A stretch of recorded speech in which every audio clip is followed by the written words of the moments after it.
And we're live. And welcome back to the show. We're discussing yawning.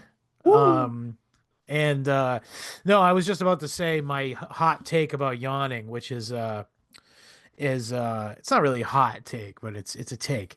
I think we can all agree that yawning is not it's not biologically necessary. Um, and we also are all very acutely aware of the fact that yawning is somewhat contagious, like mimetically contagious, if you will. Um, Mhm. and to the extent where I just yawned a moment before we started recording the show, and Patrick yawned in echolalia, if you will. And he remarked that despite the fact that we were like a 30 miles away, we are both Oh, yawning off of each other. But my theory as to why this occurs is because, as I said, it's not biologically like necessary function to do, but it's like like I said, it's a social mimetic spread, and it is your body sort of forgets because it is like it does release endorphins. You're definitely taking a big inhale, which like should theoretically give you a burst of O2, which is like does have a euphoric effect typically. That's why when we right. are anxious, we hyperventilate to get more O2. Um, So would and you say it's without purpose? If you know, Well, I'm getting to that. So yeah, it's when you see someone else do it, it's your body goes, "Oh yeah, that feels really good. I'm gonna do that." no shit. That's what my theory is. I don't know. But I don't Mm, know if there's any truth. I don't think there's any much scientific literature on the mm. subject as to what the, reason for it is. I'm sure there certainly is because it's very inconsequential and not like helpful to like bettering humanity as a whole. So I'm sure many times, many dollars have been dumped into yawning Yeah. studies. Well, I So think that's a good place for us to leap into our topic tonight because I don't know if you watched that video I sent you about the author that we yes. read the book's approach to history and ecology. So we're Mm. talking about this week a book that I had heard of called Changes in the Land by William Cronon. And I found this. I mean, I feel like this is really abundantly obvious at this point. But like, I'm in a real New England centric State of mind. sort of phase of my life right now, You're and like Billy Joel of yeah, Mass. kind of, yeah, except I'm not an alcoholic Jew who crashes his car into people's houses and shit. um, but yeah, no. So I've been binging, frankly, a lot of New England stuff, and by the way, it's not going anywhere. This is something that I'm fixated on right now, so I'm probably going to be talking a lot more about New England history in the future. But tonight, the entire topic, the breadth of what we'll be discussing is specifically the early colonial period of New England, meaning the 17th century, the 1600s, and specifically how, and this is the topic of the book, by the way, how the inhabitants, both English colonists and Indians, interacted with the ecology of New England. And I brought up the yawning, or I connected the yawning thing because that sort of observation I made a moment ago about how, oh, it must have felt really good, so that's why you want to do it socially or whatever. That's bullshit theory that's based on nearly nothing. But the reason I bring it up is Right. because Cronon actually sort of has a similar approach to analyzing history as my approach to analyzing biology there.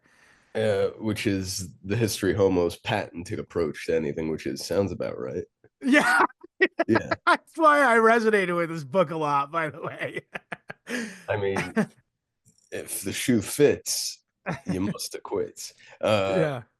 so yeah, where'd you find this book? This is like a on the shelf at the like school library ass book. Yeah, well, it's like definitely did you so did you use the same PDF that I viewed as well with the Asian girls writing in it? I knew it. Yes, Yeah. I knew I wasn't losing my mind going dyslexic in my later age. Because yeah, that was Chinese, man. Well, it was Korean, I think, Whatever.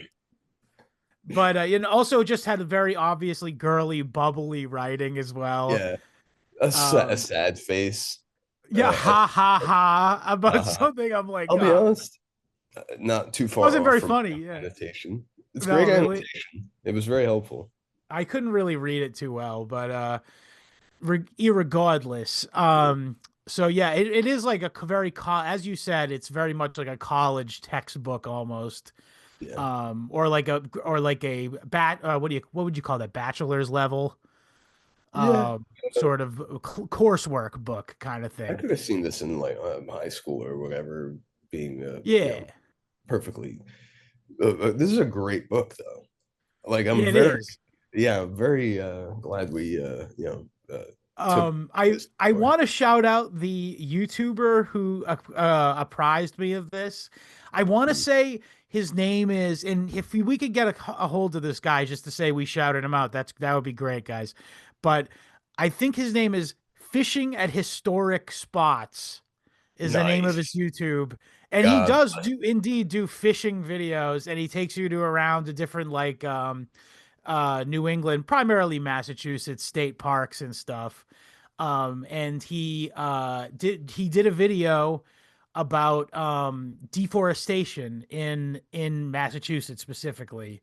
And Mhm. I was fascinated by this video. And right in the first 3 minutes of the video, he name drops this book as to the reason why I got all this information is because I years ago read Cronon's book, The Changes in the Land.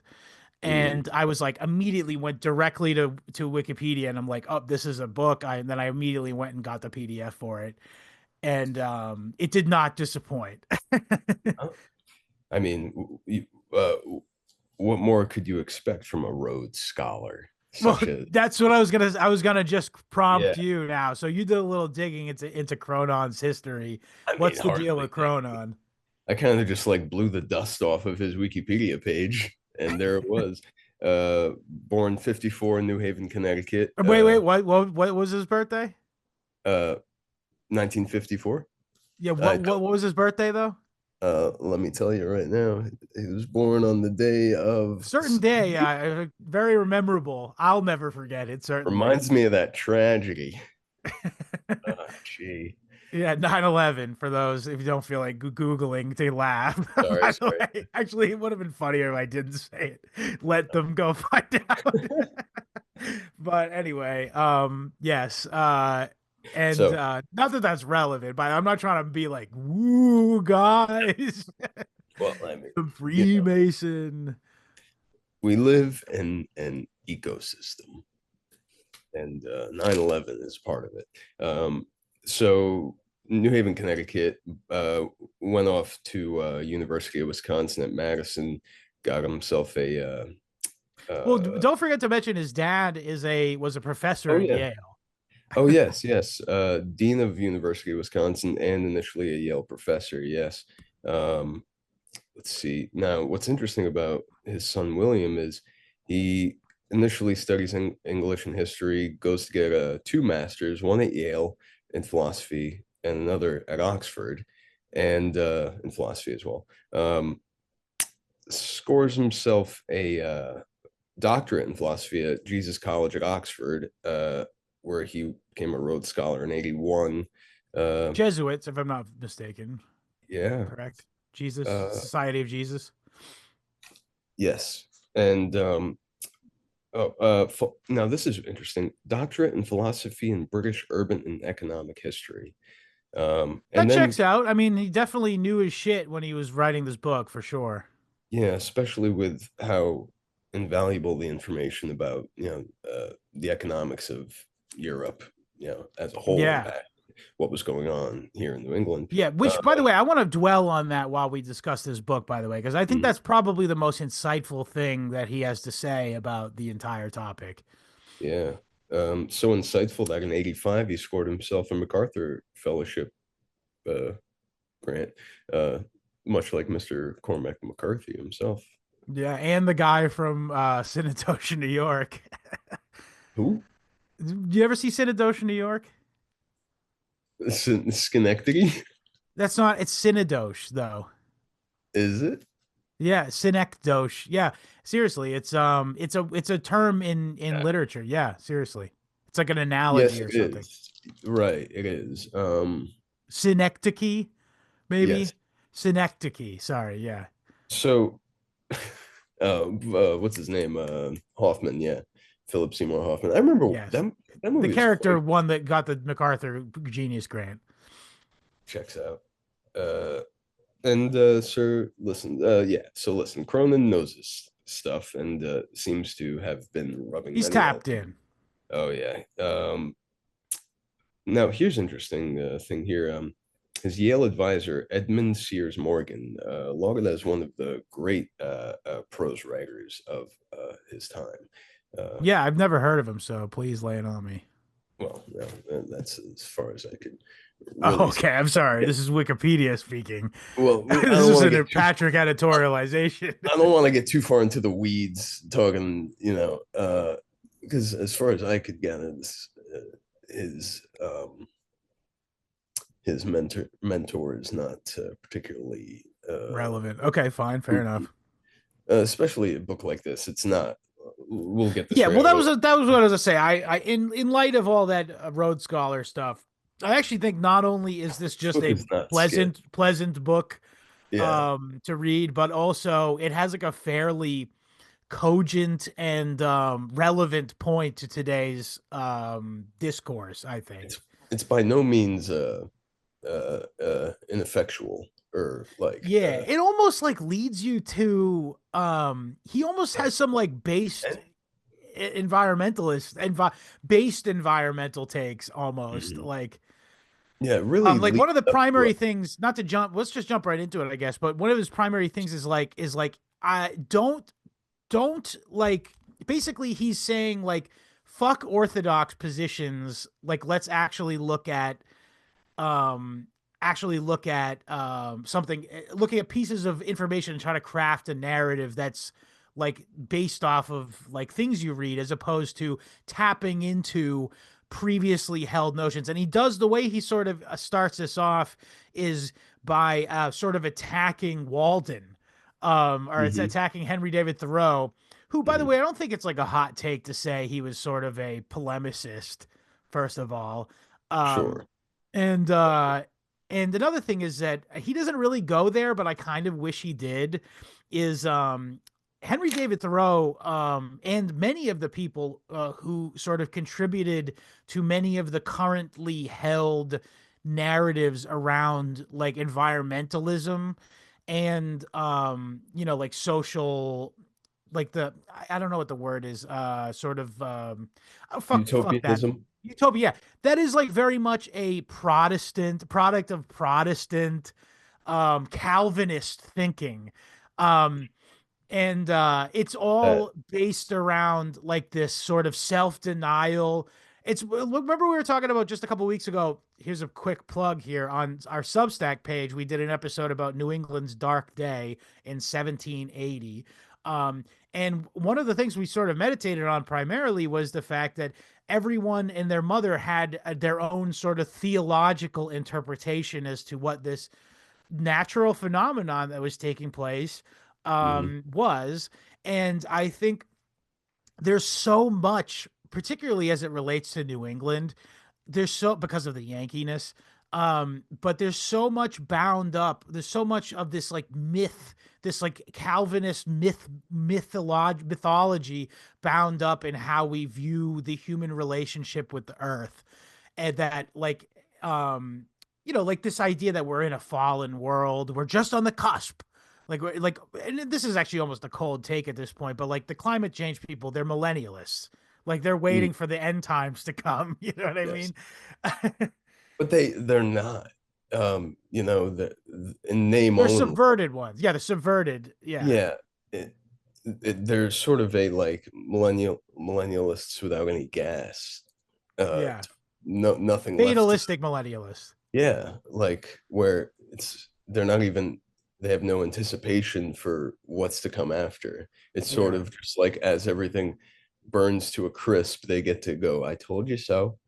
Yeah, And that's it the is most spiteful as well. But I will say that the narrative that's built, that the the climate change end times narrative is tapping into eschatological framework that is already built into the human mind. yes, Um certainly. and It's yeah, go ahead, sorry. oh no, it has something had to, and they had the perfect a carrot on a stick to lead Yeah, us with and we're what like sit 50, 60 years strong now with this climate change, bullshit. Yeah. if Um not longer. so yeah, so specifically, like back specifically on this topic though, the Henry David Thoreau, is what year was that book? Is Walden 17 That would, something, I believe, late 1700s, I think. that would have been 1783. I'm gonna guess. Uh, 1854. Fuck. Whatever. Doesn't matter. It was a long time ago still from now. But either way, basically the whole much of what he writes in that Walden book, and while it's just like a just contemporary description of what is in Walden Pond in 1854, Concord, Massachusetts, um, it also has this sort of very, and he, if I'm not mistaken, he is like some kind of wacko Protestant, right? It was, the midst of the transcendentalist wave. That's pretty much what he gets slapped with the label of. Let me look further to see if I can But nail my it. point is that you fill me in on that in a second. But I was just gonna say he really is like doing a like we're really on the cusp of everything falling apart.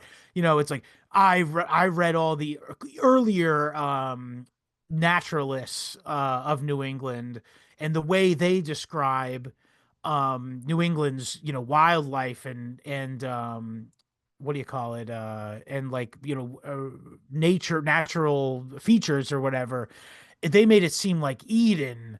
And like I think specifically there's a quote where a squirrel could go from a tree in Maine all the way down to New York without ever touching the ground. I believe is a quote from Walden, and I'm not kidding.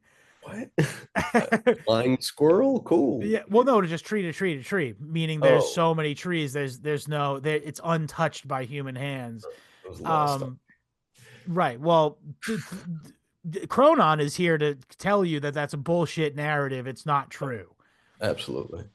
Um, and Thoreau is very much a, first of all, alarmist. I also should mention that I just got this today, but in at the time of Walden and Henry David Thoreau, the Massachusetts alone had like maybe 20 or 30% forestation. By 2015, which is 10 years ago, I watched a video from 2015. It said that 60% of Massachusetts was woodland. So we really turned it around, is what I'm trying Yeah, to say, first of all. that's a, that's a beautiful thing. Yeah, it is. It's great. Um, but that's not what I came here to say. My point is that Cronon has much to say about this sort of, and I kind of wish he went there with sort of exploring the like the theological basis for this. Um, Hmm. but you'll have to deal with me being the one who went there. Um, but what I was going to say is yeah, so basically he's the whole book he's dispelling many of the commonly held sort of myths Hmm. that related to like the natural history of the region. Hmm. And again, one of the main ones that he takes down throughout the course of the book is this idea that that the Indians were like just sitting around a campfire singing kumbaya, and they were like, they didn't ever do anything. They never cut down a single tree. That what springs to mind is they used the entire animal, that kind of Yeah. stuff. Um, I plucked out sort of a thesis of the book on page Please. 5. How did the nature of New England change with the arrival of Europeans, and can we reasonably speak of its changes in terms of maiming and imperfection? So he has this great he poses this great question where do we want to start telling history? You know, Right. Yes. does nature only really get to work its magic and really be in a state of Edenic climax, which is literally how they pose it in the book.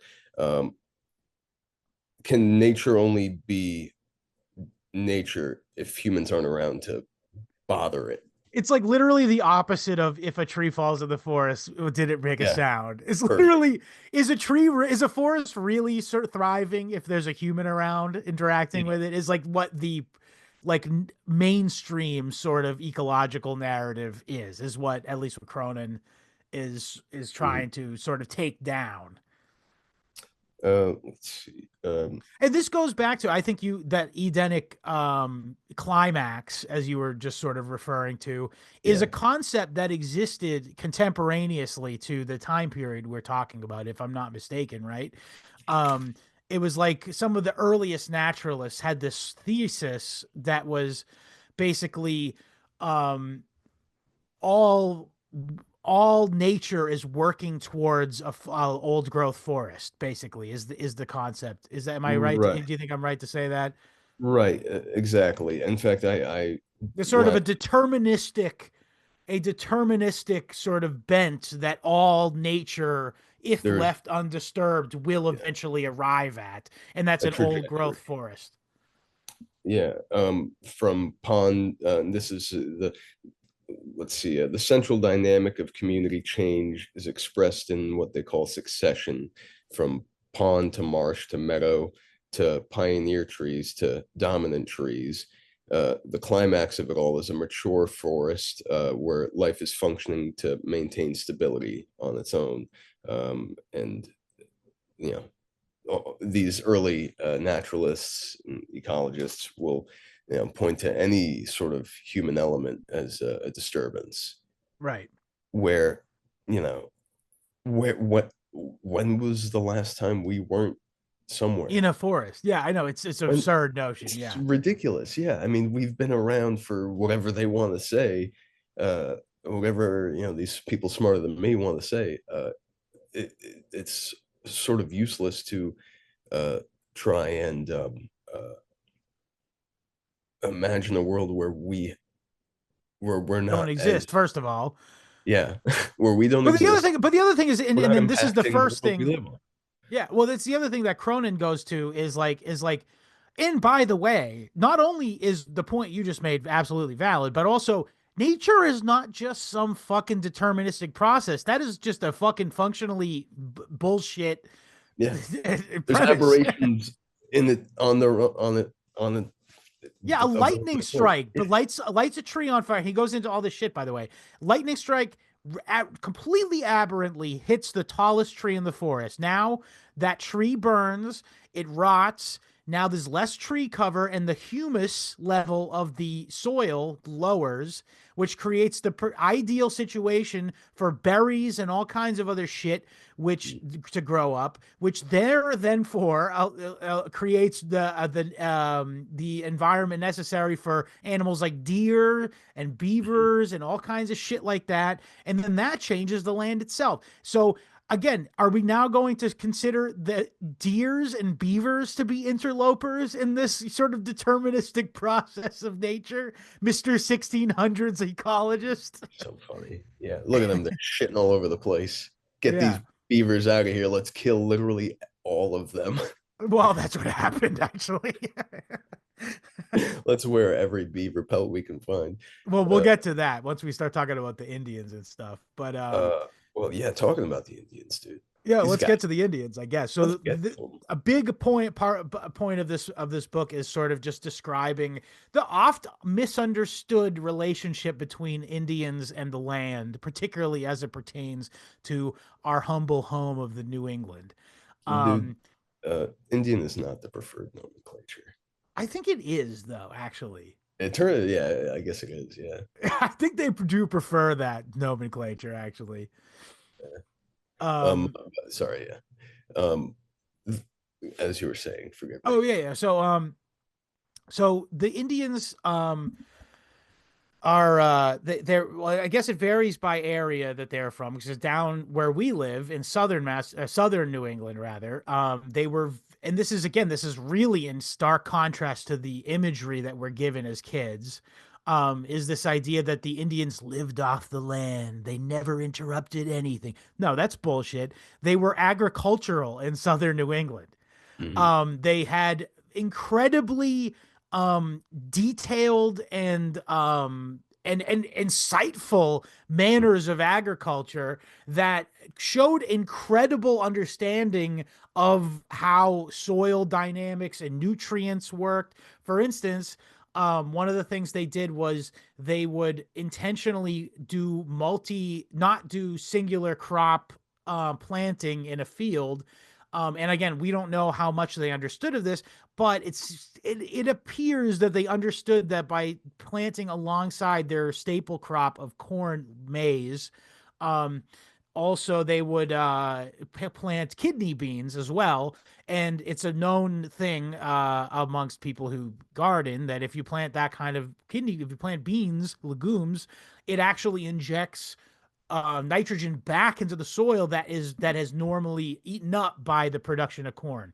They were called Brazilian beans at the time. So Were fun. they? Yeah, I just remember that stood out to me in the book. It was like, You must have cringed being a Portuguese person. I don't. They're fine. They make good I know tobacco. that. I know there's a little bit of bad blood between the betwixt between the two.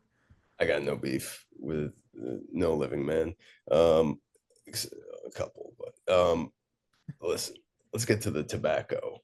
Uh, Yeah, well, yeah, that was one of the things they grew too. But the men grew the tobacco. So that's the thing. This is the hell other yeah. the So there's this really funny. They have a very funny social dynamic in the Indians, where basically the women do everything. That's not Not actually everything. true, by the way. Not And everything. They don't get to do the cool shit. you're right. They don't get to hunt, but no. And Cronin actually goes out of his way to be like, he goes it's not that they did everything, but yes, they did everything.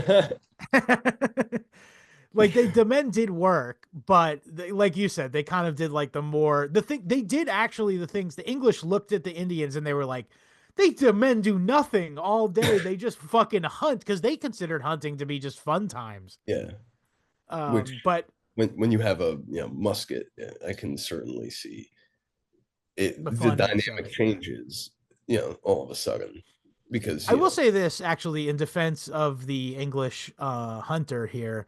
English hunting, actually, they wouldn't call it hunting if they were just taking a gun out and shooting an animal and eating it, by the way. That's called going on a shoot. Um, and hunting is when you get drunk all day and ride around on a horse and your dog hunts things. nice. That is what hunting is to English people. So that's probably what they assumed that the Indians were off doing, getting drunk. Oh, actually, yeah, there's no horses. So that's the other Yeah, thing. You got to remember no draft animals. So it's kind of remarkable that the Indian squaws were able to provide so much corn for their little society there. Um, speaking speaking of squaws, there was a back and forth about how the Indians would actually rib the English for not working their wives hard enough I and know call they were. them lazy squaws. Yeah, they call them lazy squaws. Yeah. Well, I was like, yeah, they're groyper. The Indians were groypers, obviously. Oh, gee. Yeah, Um, but obviously, oh, that makes me think I'm gonna have to make an Indian groyper as part of at least part of perfect. the thumbnail. Perfect. Oh, it's gonna have to be. Oh my God, this is brilliant. It's gonna be groyper Indian and Cobson like pilgrim looking English settler. Gotcha. You know what guy I'm Uh, talking about? The guy who's always he's as a tranny hangs himself and stuff. You know what guy I'm oh, talking about? Yeah, okay, yeah, that yeah. guy. Yeah, that Wojak. So, all right. Let's bring memes back to let's detail some of the memes at the time, Yeah, um, which were the white women were lazy. the white women the are lazy. the Actually, it's Indian men are again not lazy. true, by the way. No, not at all. They did a No, lot actually no. in It reality. turns out As the Indian men are probably the laziest. I mean, yes, actually, it does. Turns out that that is the case. Can Um, you blame them though? Because there's an interesting section about how they will knowingly go into winter, love uh, this.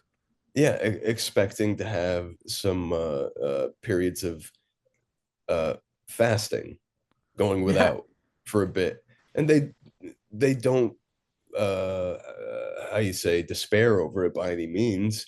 You know, as Christ would say, if you're fasting, do so. Don't let it show in your face.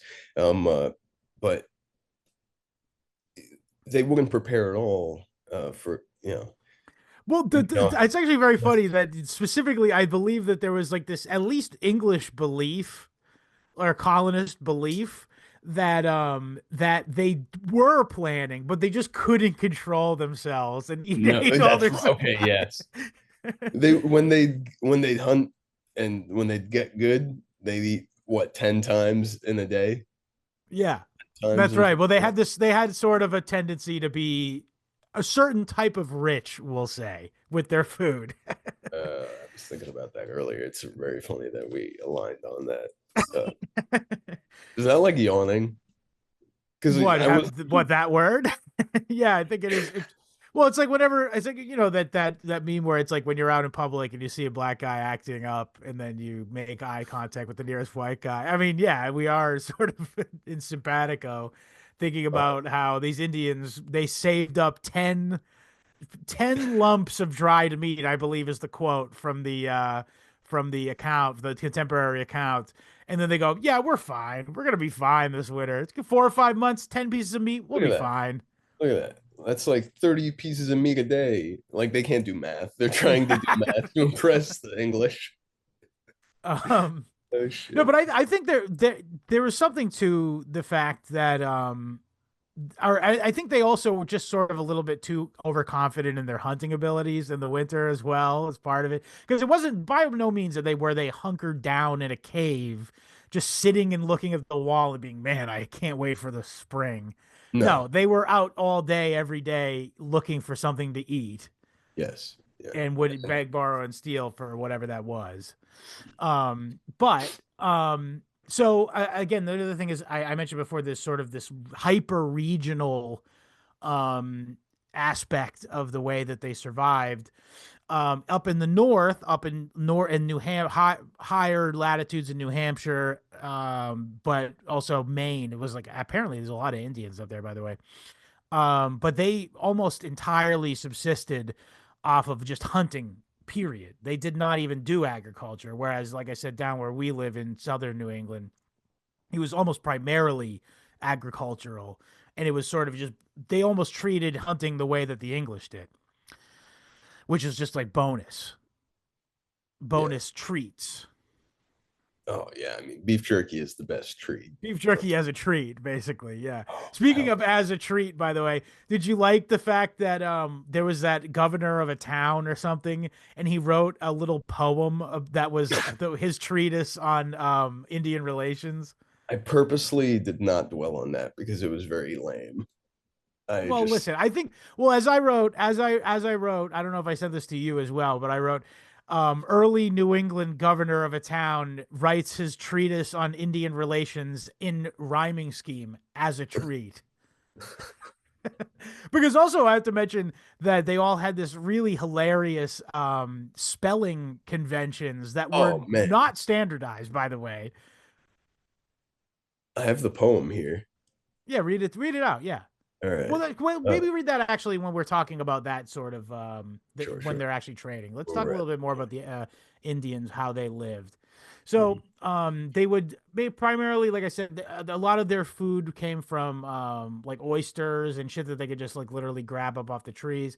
And it must be stated here, must be stated here that the way that they first of all organized their, oh yeah, the other thing was the agricultural Indians. They had this really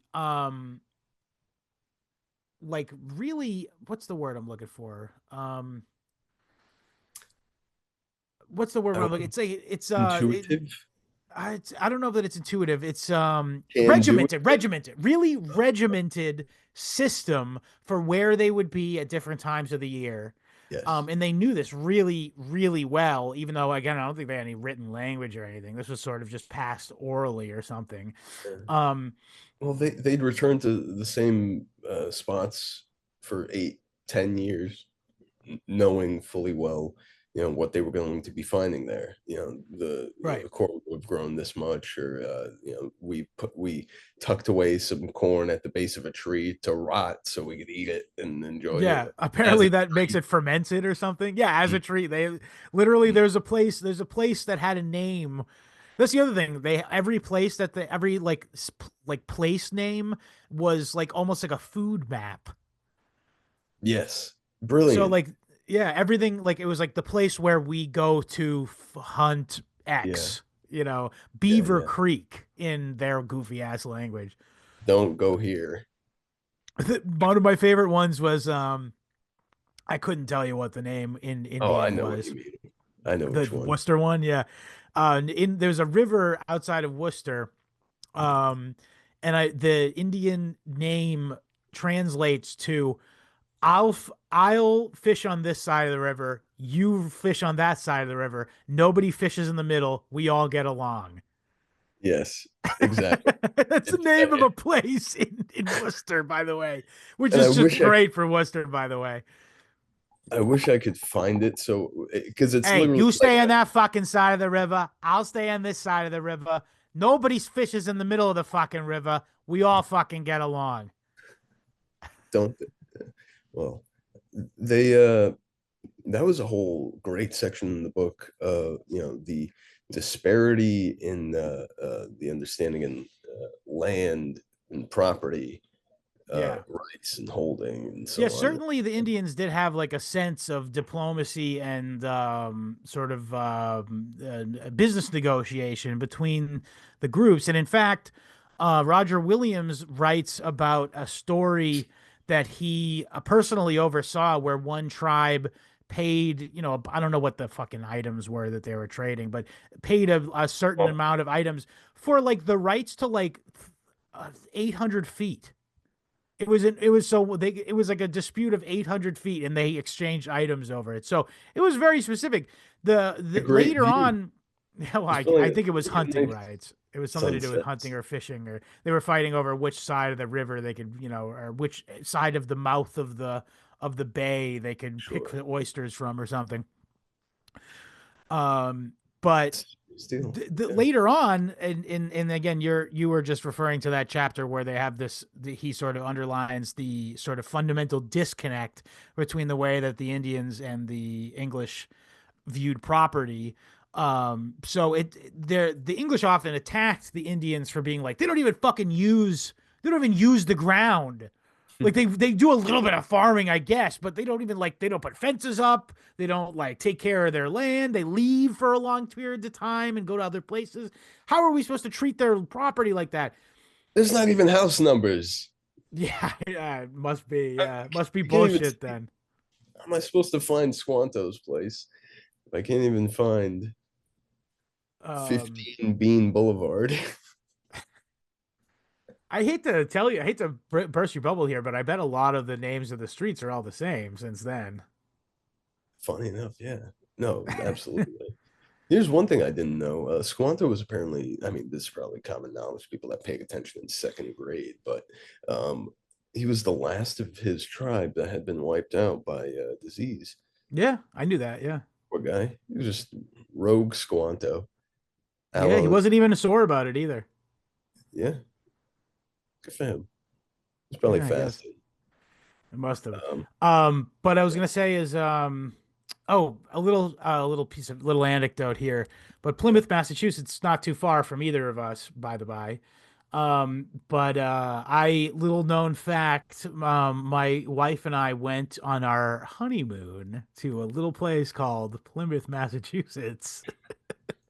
Nice. And I went to a store, and it purports to be the oldest store in the United States of America still operating. What's like a clean shit off your shoe story? Well, no, it's a general store. It's a general. It's effectively a gas station slash liquor, like liquor slash The packy. The freaking convenience store. And I went in there to get a bottle of wine on the night of our honeymoon.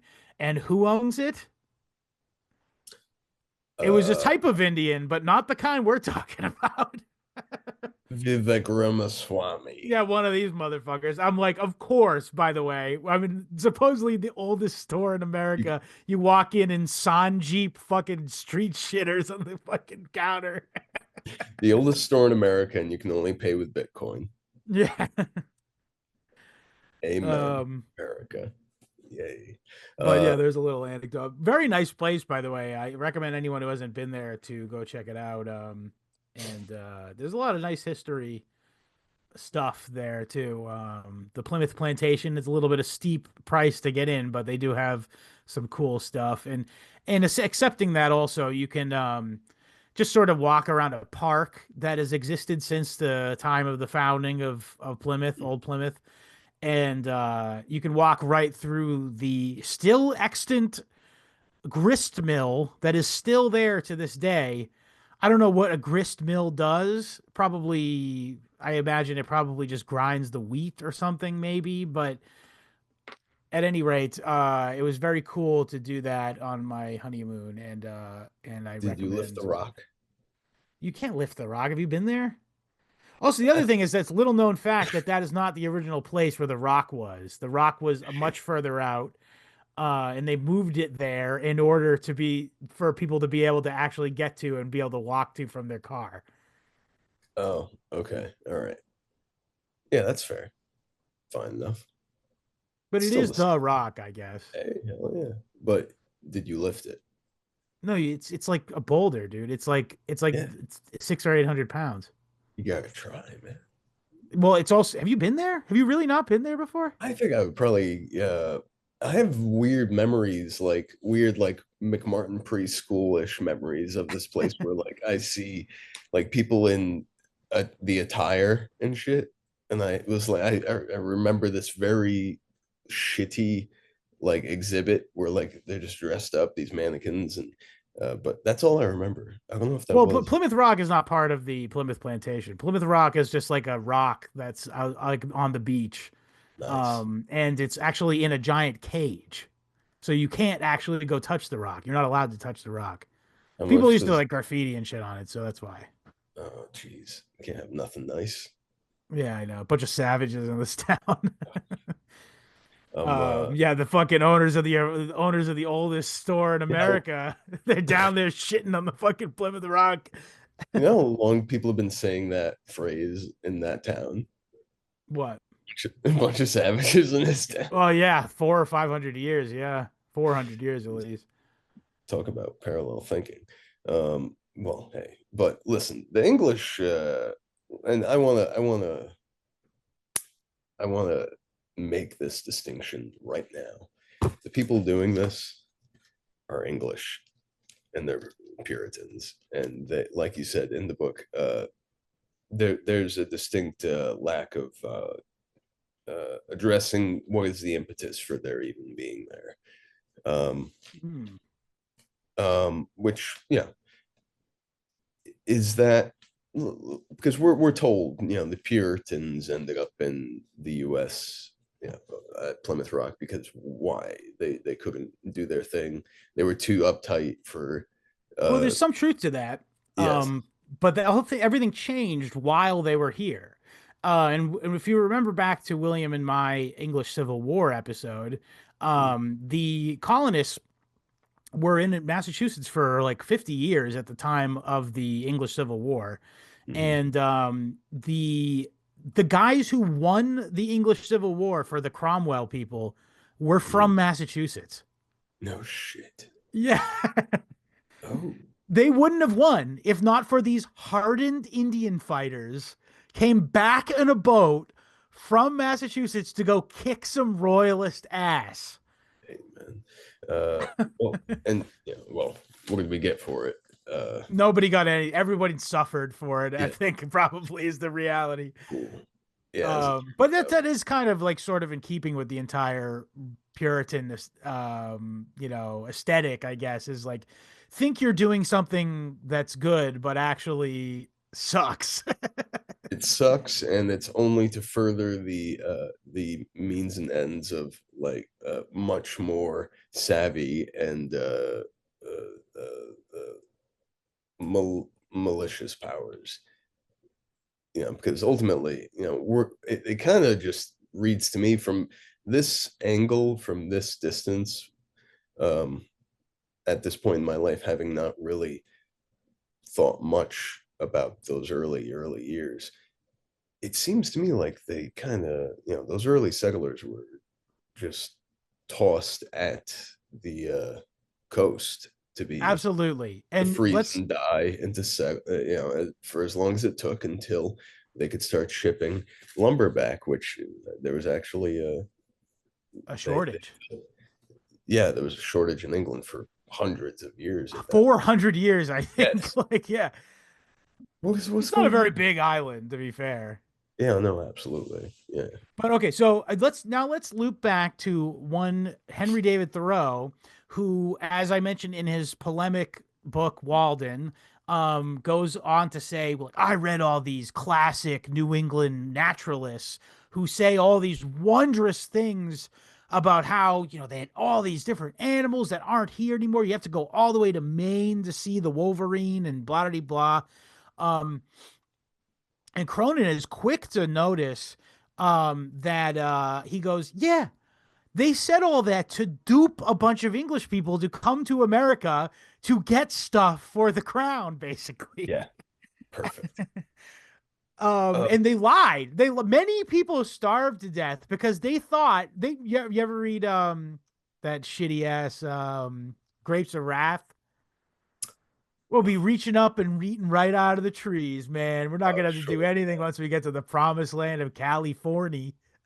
Oh, yeah. But California way. No, but it was New England way. We'll go off the Massachusetts Bay way, and we'll live as the Indians do. Was a quote. I think that was in quotes in the book. Live as the Indians do. And we'll just live straight off the land in the winter. No worries. I think there was. I'm not sure if this was actually a quote because I know that there was a later in the 1600s author who sought to dispel the rumors that the fish will jump into your kettle. Yeah. Yeah. That's very funny for him to just run down the laundry list of bullshit uh uh flowery descriptions of what ease you'll be met uh Yeah. with in the new world. Fish flying jumping into your kettle. What else was it? The deer will come to you when you call. Um Yeah. Oh, yeah. They don't know. They never seen a human before, so they walk right up to you. Yeah. yeah. Oh, yeah, And they yeah, of haven't seen a course not. human before. Yeah, they've never seen Indians before. These deer. Yeah. Oh man. You know, oh geez, poor people got duped, man. That's so Yeah, and bad. hundreds died, by the way. And also, Cronin even goes, so the Indians, I mentioned before, they had times of the year where they were like, we're just not gonna have food. It's fine. We'll make it. And some of them did starve, obviously, probably the weaker or injured or something, who knows. Or Um, let's be honest, the least liked, yeah, you're right. Yeah, maybe probably. you're right. They're Because full Gerard mode. Yeah. yes, because they're so big into the reciprocal gift giving at these ceremonies. Mm. That is a big part of how ties are bound in the Indian culture, and it's not great Yeah, because it's usually accompanied by some antisocial behaviors. yeah, and the English didn't have anything the English, with all their time with the good book, still hadn't. We're still fumbling with it. Literally Yeah. for hundreds of years, still didn't know what to do with it when they got there. So they weren't offering up any, uh, Sage wisdom that could lead yeah, them to the right path. In any fact, very famously, I've talked about alternative. this anecdote I've probably talked about more than almost any other detail in the show, but my hometown of Stoughton, Massachusetts, the story of the Indian tribe that's indigenous to there is that when the English settlers arrived, they converted them to Christianity immediately. And those Indians then turned around and genocided all of the neighboring Indians for not being Christian. uh, It's hilarious. I'm pissed. No, it sucks. But I mean, isn't Uh, that just a proof? Isn't that just another Girardian proof, really? it really, really is. Uh, it's But anyway, I Proof is in the telling. yeah, I guess. Um, but yeah, so as you alluded to there, the this was very much a meat grinder, if you will, for at least like 100 years, basically, of all parties concerned, frankly, because the Indians, I mean, I guess there's probably a few existing Indians left, or I'm sure they're diluted significantly by outbreeding, of course. Mm. But I would imagine that regardless of that, the descendants of these Indians probably do now possess the antibodies necessary not to die of smallpox, but their ancestors coming in first contact with the English, it really bodied them. Um, and of course 10,000 years of separation where their land bridge, they went over the Eurasian land bridge or the Asian America, whatever the fuck it's called, Yeah, no, 10,000 years ago, and in that ensuing 10,000 years is where the development of many of the infectious diseases that Europeans eventually got herd immunity to. And so when these Indians that had 10,000 years of not dealing with it come in contact with it, obviously their bodies are not ready for it and they die. And I'm sure I'm going to get an email from a non-germ theory believer, by the way. But it works out to me, man. How else did they all die? I don't know what to say. Like, but other lasers. thing, yeah, yeah, right. The air was, but there was humors that were not Uh, that weren't Bad balanced. vibes. Yeah. Um, Bad vibes. yeah. What's it called? But yeah, the other thing was specifically for the Indians, and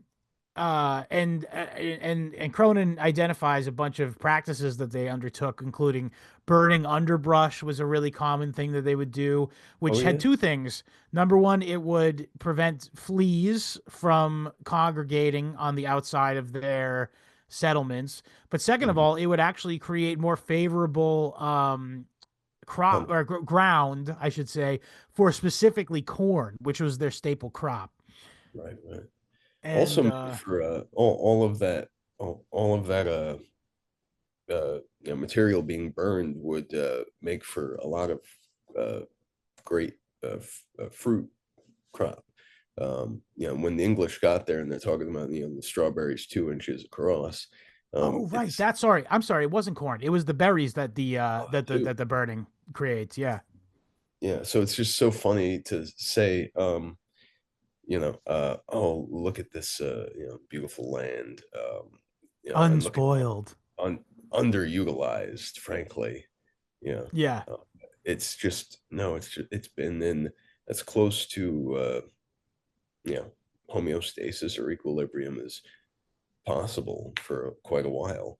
You know, despite all of the fluctuations, all of the disturbances that are beyond whatever, the up till then only native influence would Yeah. have been. Yeah, because Um yeah, I was just gonna say they did a lot too. I just to name a few things, they would first of all create massive open lands in order to create these agricultural spaces. Obviously, you couldn't just make a field of corn in the middle of the woods. It's not possible. The sun needs to hit it all. Right. So in light of that, they would be very carefully burn down the larger trees, and then the larger trees would knock over the smaller trees, and then they'd burn those up in the ground.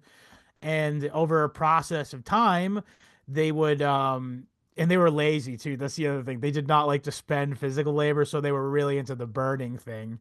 I like it. Um yeah. I'm big into it. um so yeah, they created these massive spaces of unwooded areas in order to create agricultural spaces. And by the way, they had the foresight to leave after 8 or so years of utilizing the same area of fields, because the ground had sort of sucked. They'd already sucked out most of the nutrients already, and then they'd Mm. move and let it become fallow again, and that would become a forest itself. And then the process would repeat. And again, the thing you need to understand here is that each area that these people inhabited would bear the exact amount of people that they had. You know what I mean? They had the exact balance of humans to not fucking up the environment irreparably. And Mhm. I'm not saying that they were like just some sort of fucking like literal gods creatures who just descended from the heavens and just knew somehow magically. I do tend to believe that this is some sort of um series of probabilities that took place, you know what I mean, and random occurrences that sort of created this unknowing. You said the word homeostasis. That's probably a good way to put it, Mm. between Um, human and land. yeah. Uh, Cronin would say that, or well, not to put words in his mouth, but I think he would say that whatever the whatever it was that was behind the successful symbiosis of the natives with the land that they lived on, um, what came with the Europeans. It wasn't the Europeans that killed everything, by their nature of being smelly Greedy British. assholes. Yeah. Yeah, no, that yes, that is Cronin argues. I would say it's not them being stinky English people that makes everything go to hell. It's the Oh, fact that they're I see what you're saying. greedy, stinky English people. Okay, let's dissect that, because I don't think he's quite saying that. Okay. He's saying, which is what I would agree with him, by the way, wholeheartedly, is that it's not so much that the English people who came over and worked the Oh, land right, were right, yes, greedy. absolutely. It was the fact that they were there at the pleasure of the crown. Sure, This sure. is very much a holdover from feudal. Um, I guess it would technically be mercantilist Right. times, where everything that they did was sort of at the, like I said, the pleasure of the crown. And second of all, they were sort of beholden to material support, and they weren't, by the way. That's the thing. They No, weren't actually beholden to material support from the mainland back in Europe. But not the remotely. way Yeah. that it was specifically oriented was designed to create this need to create, quote, commodities. And they actually began to look at, is very much sort of feature, not bug of the time, by the way. And I think it is sort of tied in with this Protestant Calvinist. We need to work harder. We're in a fallen world. We need to be the light in this world, this fallen world, Mm. um, sort of mindset, that created this impetus. But first of all, the way it was a fact that even when the people were in subsistence mode, were able to survive, the town government, by the way, Austrian economist vindicated, by the way, the town government was like, I'm expected to send money back to the government in England. You guys got to work harder and create surplus value. Those Um, guys, those yes. guys. Who are those guys? Yeah, Dickheads. chill. Dickheads. Were they yelling across the ocean? who's letting them get word back to the crown that we're doing anything other than I having mean, a that's the small beauty tribe? of it. That is really the Guns are beauty of gone. it. Because directly to answer your question, if I'm not mistaken, there were also numerous laws about not cutting X Oh tree yeah, down that they 100 just pound fucking fine. ignored. They had no bearing on their behavior whatsoever. Reggae. Yeah. But of course, they would never think of not sending back the interest. Yes, yes, yes. Got to keep these fingers greased, baby. Like literally, though, it's amazing how just how and the funny thing is too is that he specifically chose to use the word the merchants. Well, He I- said this minuscule portion of the population, the merchant class, were responsible for this impetus to view the entire land, this massive. And again, I don't want to understate just how massive the scale of what we're talking about. This is America in the abstract. I know not literally. They weren't like literally we could go to California now, guys. Let's go. hmm. But in the abstract, it's like they look west and they go, there's no stopping to the land. Yeah, as far as they It's were concerned, it went farther than California. yeah, that's what Yeah, I mean. yeah. So the fact that they viewed it as this was first of all, it's just evil, man. It's just Oh, like literally fucking oh it yeah. literally is just like Robotic in proto its usurious. And again, it actually was usurious, and there was interest involved, if I'm not mistaken. Like they were all given loans in order to come to the new world. They had to pay it back with interest to the Bank of England. good Like luck finding me, dude. I'm gonna be no dead shit. in a like under a tree Yeah, I in lost 3 my months. fucking royal charter in a boating accident Yeah, no, I fell overboard and was ripped apart by the hull of the by ship. So, alewives. oh yeah, what the hell's an alewife? That was There's a referred fish. to. It's a mean fish, dude. I don't think it, I don't know that they actually rip you apart. But you never been to Alewife in Quincy? No, no. Hang on, I sneeze. Gesundheit. That was the first time I've sneezed on the show in like a year. Wow, I'm waiting for my. Probably more. Jeez, what does this mean, folks? This is where I hit the X Files drop, but I don't have it ready. So, It's in all your good. hands. So speaking of sneezing, a lot of people sneeze themselves to death on. That's true. That is true. They did do that. Oh, there was such a horrible description of the way that some of the natives were just laying on their mats, Oh yeah. and when they'd The be rolled, smallpox, right? He had smallpox. yeah, they'd be rolled over, and their skin would just, they'd Stick to be, the mat.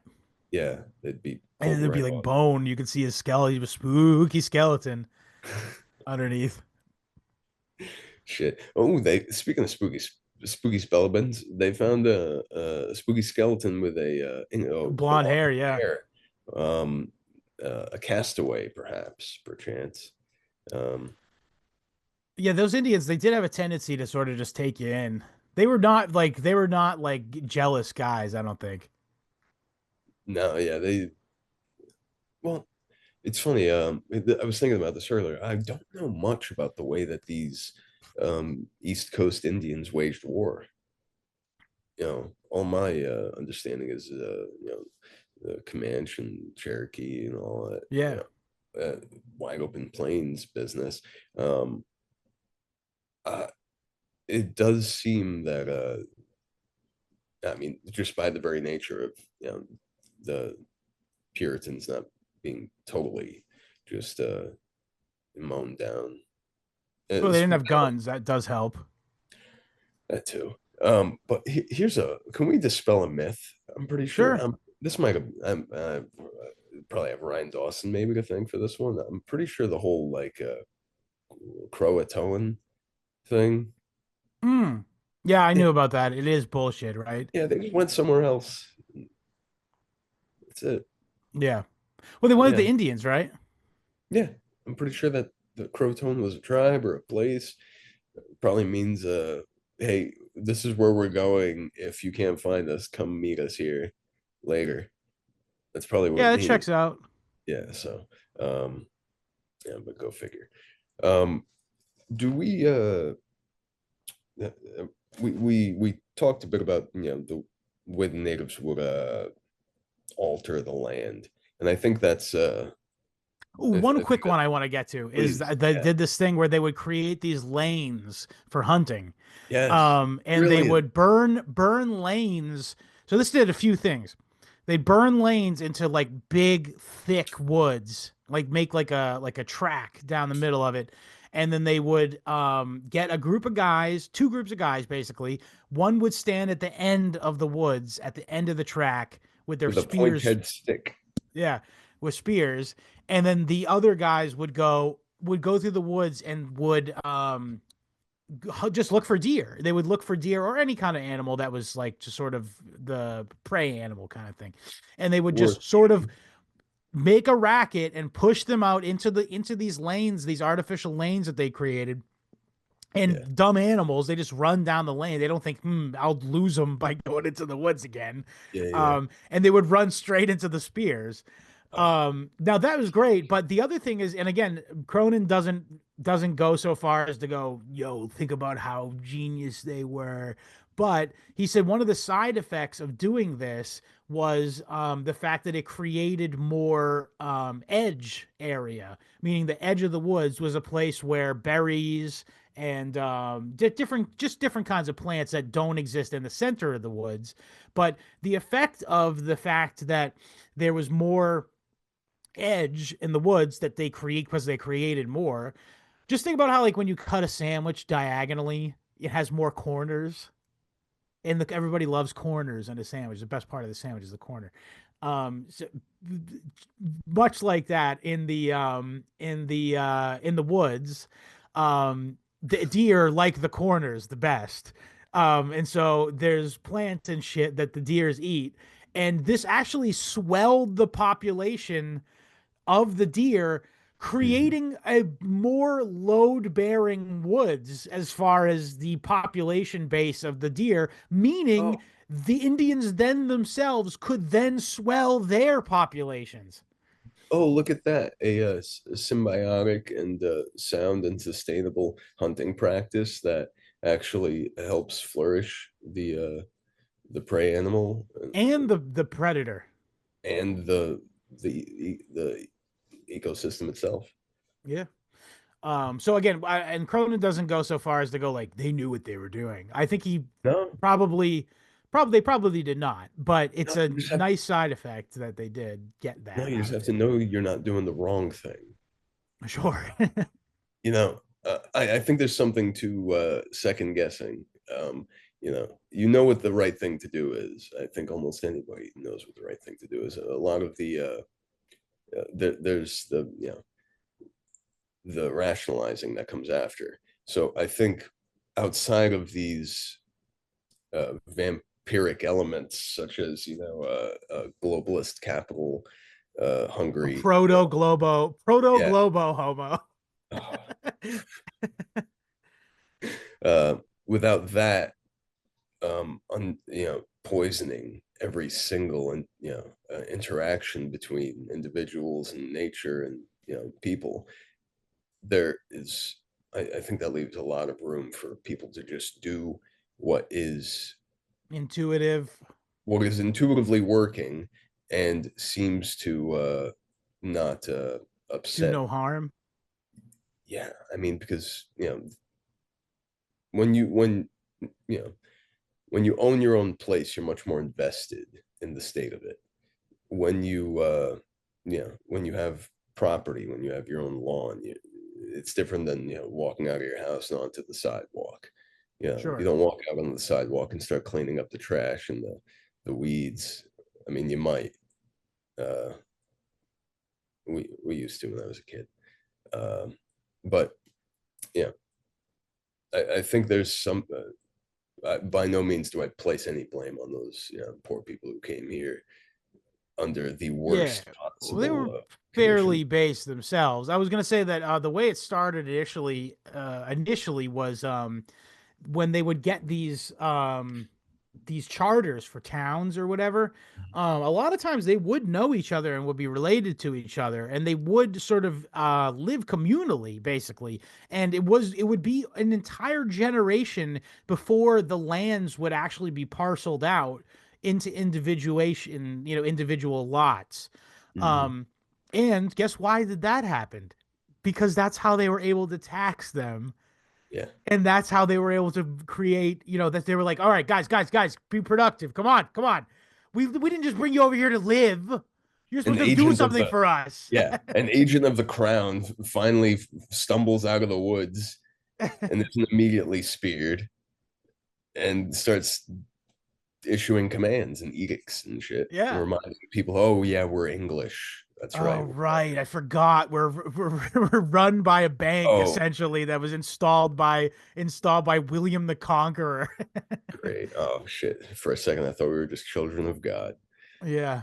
Dang. Um, but Uh yeah, and another thing I wanted to say is the as far as the colonists go is they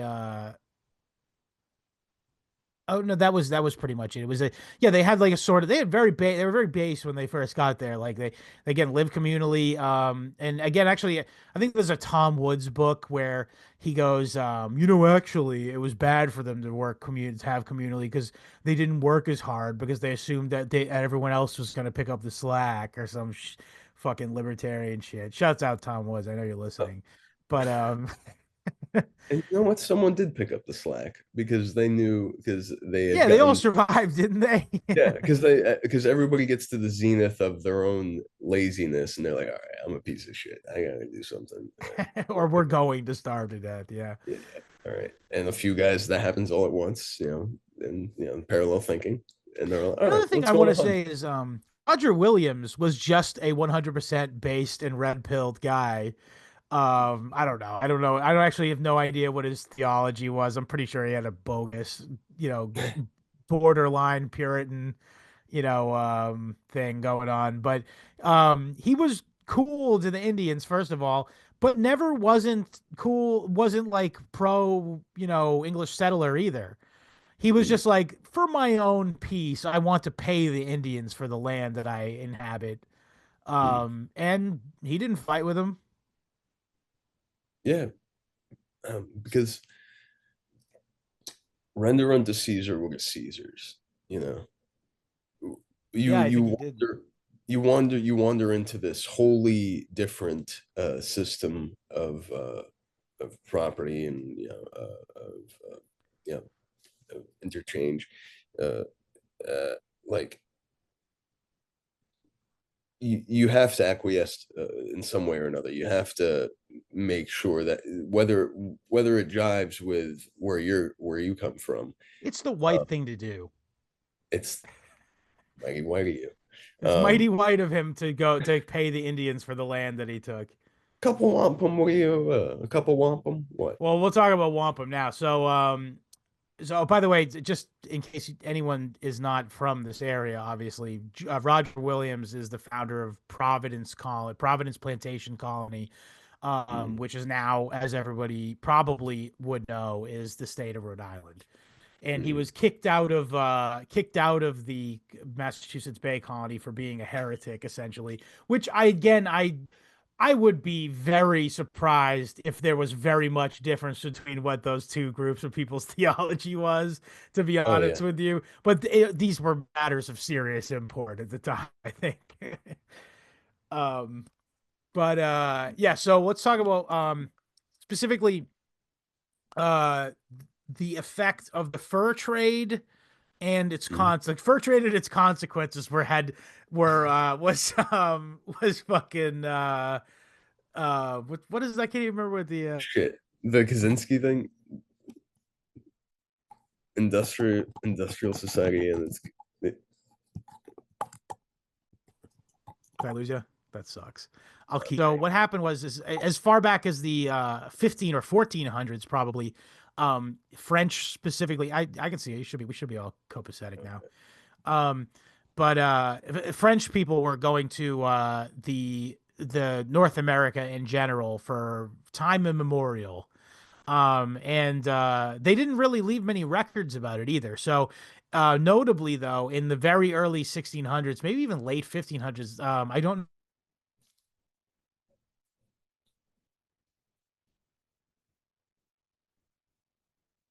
know what country he was from, but this guy, he pulled up and they were speaking French, the Indians. Whoa, whoa. um, well, they That'd spoke be French to real. him. I mean, they said hi to him, and they were like bonjour, bonjour, to be like, they wanted to trade.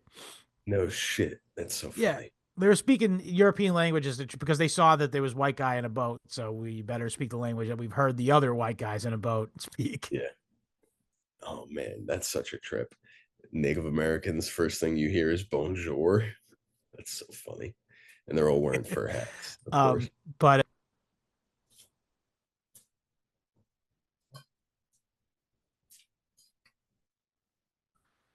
they were wearing fur hats. In the 1600s, there was a massive fad going on that sort of originated out of France. And there was this desire for these beaver hats, which by 1700s was gone. Nobody gave a shit about beaver hats anymore, and they were no more valuable to anybody than like a deer or bear or squirrel or what have you pelt. But in this time period, um, where the 1600s primarily, where this beaver fad was going on in Europe, this completely bodied the Indians because not Yeah. only are they now contending with this new wave of um, sicknesses that were coming from contact with these Europeans. And by the way, the downstream effects of that are numerous as well, because even if you have if you have a tribe of 40 people, if seven of them get sick and live, your Yeah. No, absolutely. That's devastating. food shit is fucked. But it going on when people were suffering from maladies or whatever. And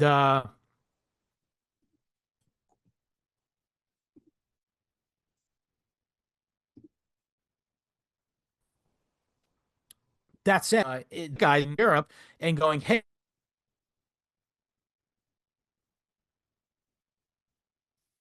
hey, hello, I am going to buy some, shiny trinkets, and you will have a social standing over all the other Indian tribes.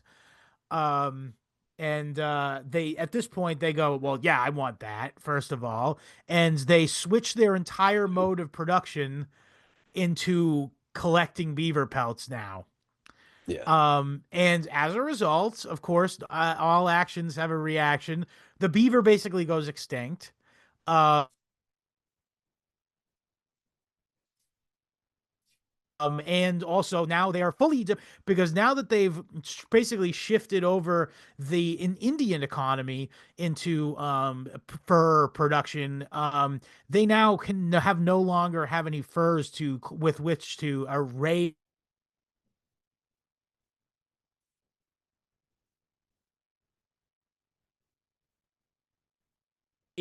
themselves. And now Indians are wearing English cloth and from Manchester. So, um, uh, that is the strangest thing is the fact that um by the end of it the natives had no choice but to play a part in you know the Oh man, you're cutting out again. You should yeah plug in. let me move yeah sorry let me mute move and you can Oh, this advance is for a second. frustrating. Well, okay, I will. Yes, they had no idea what was going to happen to them, but I don't blame them so much because they just got like glittering prizes essentially from these English fellas, and I mean, what's the it's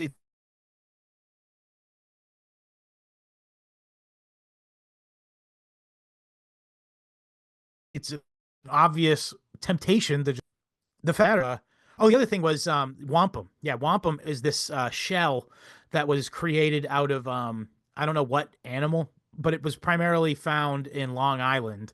And the other thing was in the at the time in New England, there well at not at the time, still today, there's no precious metals anywhere. There's no gold, there's no silver, there's a little bit of copper, I think, but for the most part, it's pretty bereft. And I think the reason being is that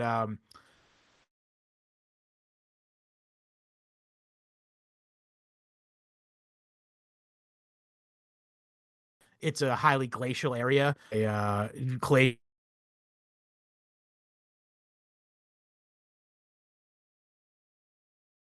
glaciers and stuff in the ice ages have access to metals and stuff. So in the early years um of the what do you call it, the settlers there, they themselves would also be in need of a mode of exchange.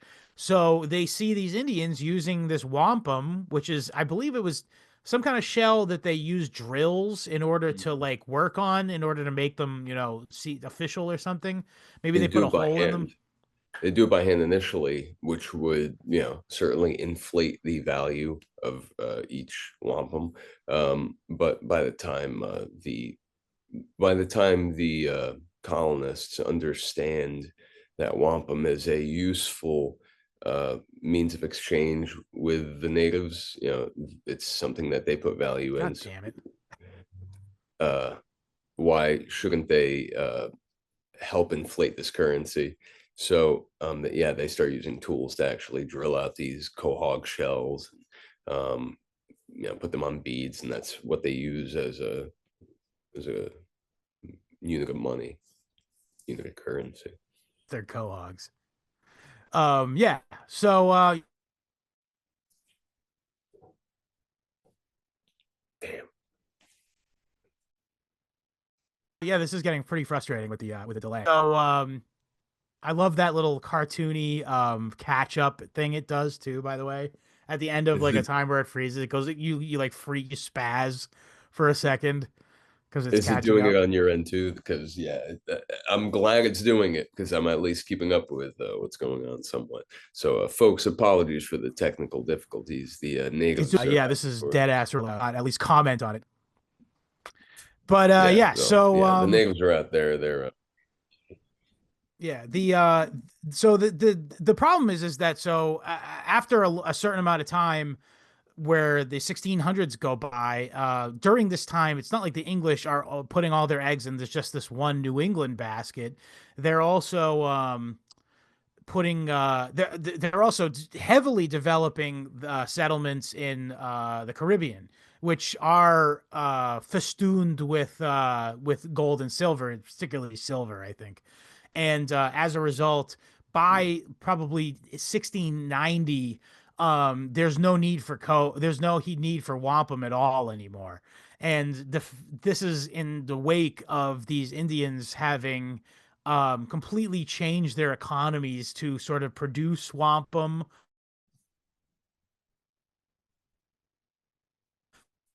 The Indian tribe stopped doing any other sort of subsistence activity whatsoever besides creating the wampum. They stopped farming, they stopped fishing, they stopped doing everything except creating wampum.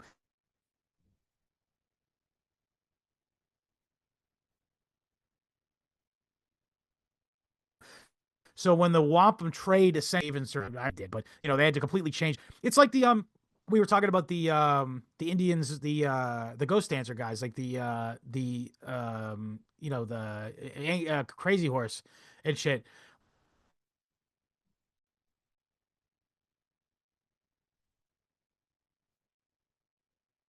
Like they were bitching. And I was like, oh, what happens we clash with another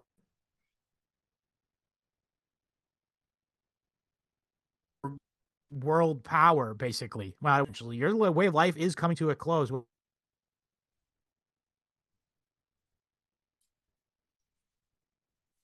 whether you like it or not. Um,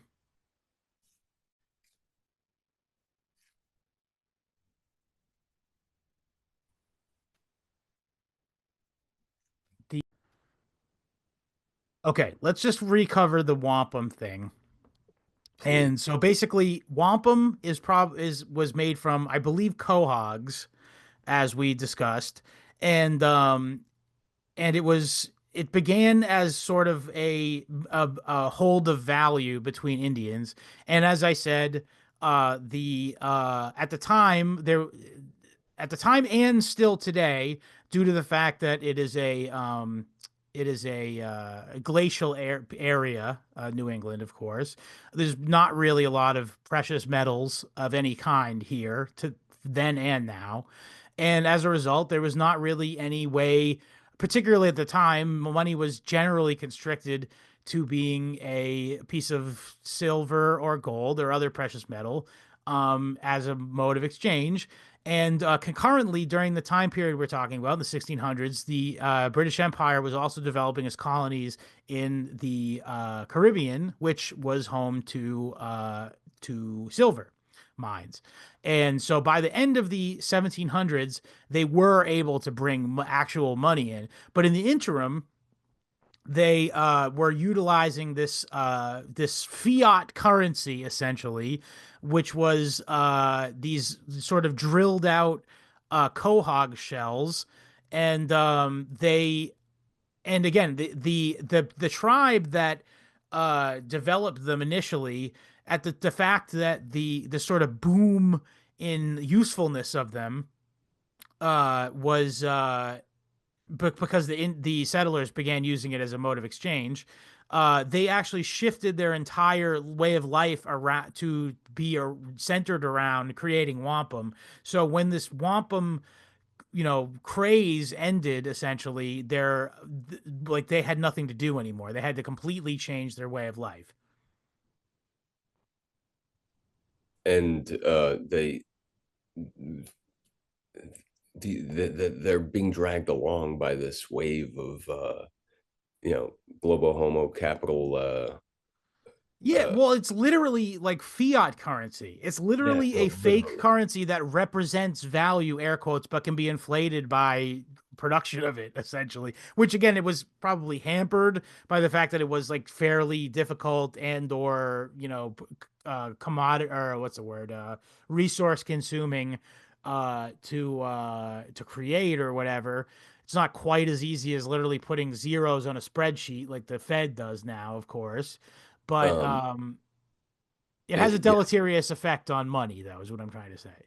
right, because it can do nothing other than represent uh an exchange. It has no real inherent.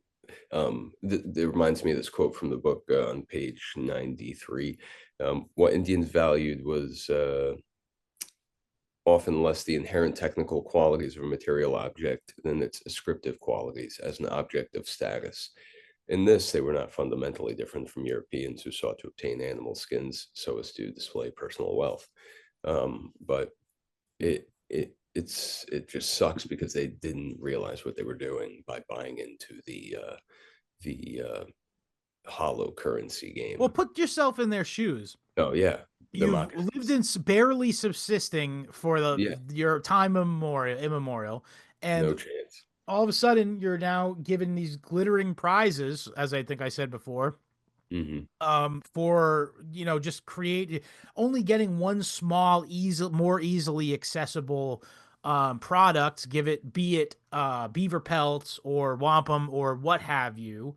And the other thing we didn't even talk about is the way that they sort of structured their societies, which is they had a like really Franciscan sort of ethos almost, which Hmm. was what gave you prestige within the Indian tribe was your generosity. And Yes. the fact that you had things but were very free in giving them away Hmm. was what very much gave you power. Very much the Yeah. opposite. It's almost dialectically opposite to what the European mindset would be. And Hmm. it's really interesting because I guess it almost harkens, it is pagan after all, but it does sort of harken to me to the Roman thing where they had there was an aspect of what made a great leader or something. He possessed genius essentially, like the Mm, like a care like a sort of sense of charisma. You had personal effect over people, which is what gave you mm, power, and also there was a degree of hereditary dynasty going on, of course.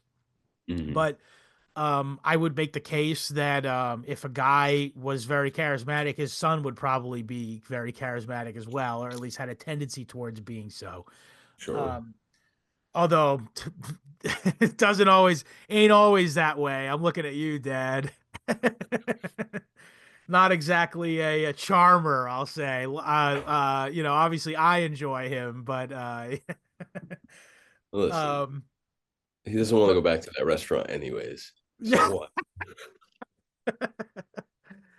They talk um, money anyways. Who gives a shit? so true. But what was What I do you gonna mean I say? can't put ketchup in this? All right, I don't think You you would paid do for that. it. All right. But what's it called? Yeah, so I thought that was a pretty interesting way that they sort of oriented their society, which is like around this generosity and sort of noblesse oblige almost. Yes, yes, yes. Which in once again, more likely than not, we know not what we're doing. So speaks. It sounds to me like they, over time, um, they realize that this is much more conducive to holding a society together than, like having quarterly scapegoating rituals or like Yeah. constantly going to war to count coup. I don't know how much, and again, like I said, I don't know much about how they were waging war. We They should do didn't really it. stop to write things down very often. Yeah, but yeah, fair enough. But I think that it definitely it speaks to just how you can orient a society toward I mean this constantly gets brought up in the book about how the natives are rich and how they desire so little. They have everything they want. They don't want anything other than what they have, and they have plenty of it. Yeah. um so um I think it's definitely And easier. their free time was very precious to them, it seems. Amen. I mean, you know, when life is so close to the line, you know, you can imagine you'd want to lay back and You say that life was close to the line, and it is true. But at the same breath, not only were the rates of death of starvation like immensely lower for the Indians than it was the settlers. Again, that's probably more, it speaks to the settlers not being very good at what they were doing mm, than it does to the Indians like genius or something, you know. Um, but yeah, it's a fact that they did have much lower deaths of yeah. starvation. But also the They other thing you weren't got to petting remember, bears either, like the white people or yes, that's or they the did white not do people. that. They didn't walk up to bears, yeah. And the other thing is like and he spends a decent amount of time discussing the fact that they had like I think we were talking earlier about the sort of homeostasis between the population numbers and the environment or whatever. But even given that they had small population centers, given the entire breadth of New England in toto, um, the actual total population of Indians like outstripped the settlers almost 10 to 1. Like Right. in the entire totality of New England, like they actually outnumbered the settlers from all at least all of the 1600s and probably well into the 1700s. And that's what about the fact that correct me if I'm wrong, I recall some numbers from the book somewhere like there might have been 90,000 natives along the coast. And after the diseases tore through them, there was maybe something like 12,000 left, Yeah, approximately. And so for how long were that? How long were they outnumbering the a long colony? time. Yeah, even then, despite falling like dominoes. Um, I'd like to, in this pause, I'd like to take a moment to read this. Writing of the beaver, William Wood admitted that, quote, these beasts are too cunning for the English, who seldom or never catch any of them. Therefore, we leave them to those skillful hunters whose time is not so precious. Bullshit. Yeah, Bullshit. They're that's not, what you think, buddy. yeah, right, dude. I have rocks to throw. Imagine how good they were at skimming rocks and shit. Very, I You imagine. Yeah, know, they probably invented it. dude, the trick shots.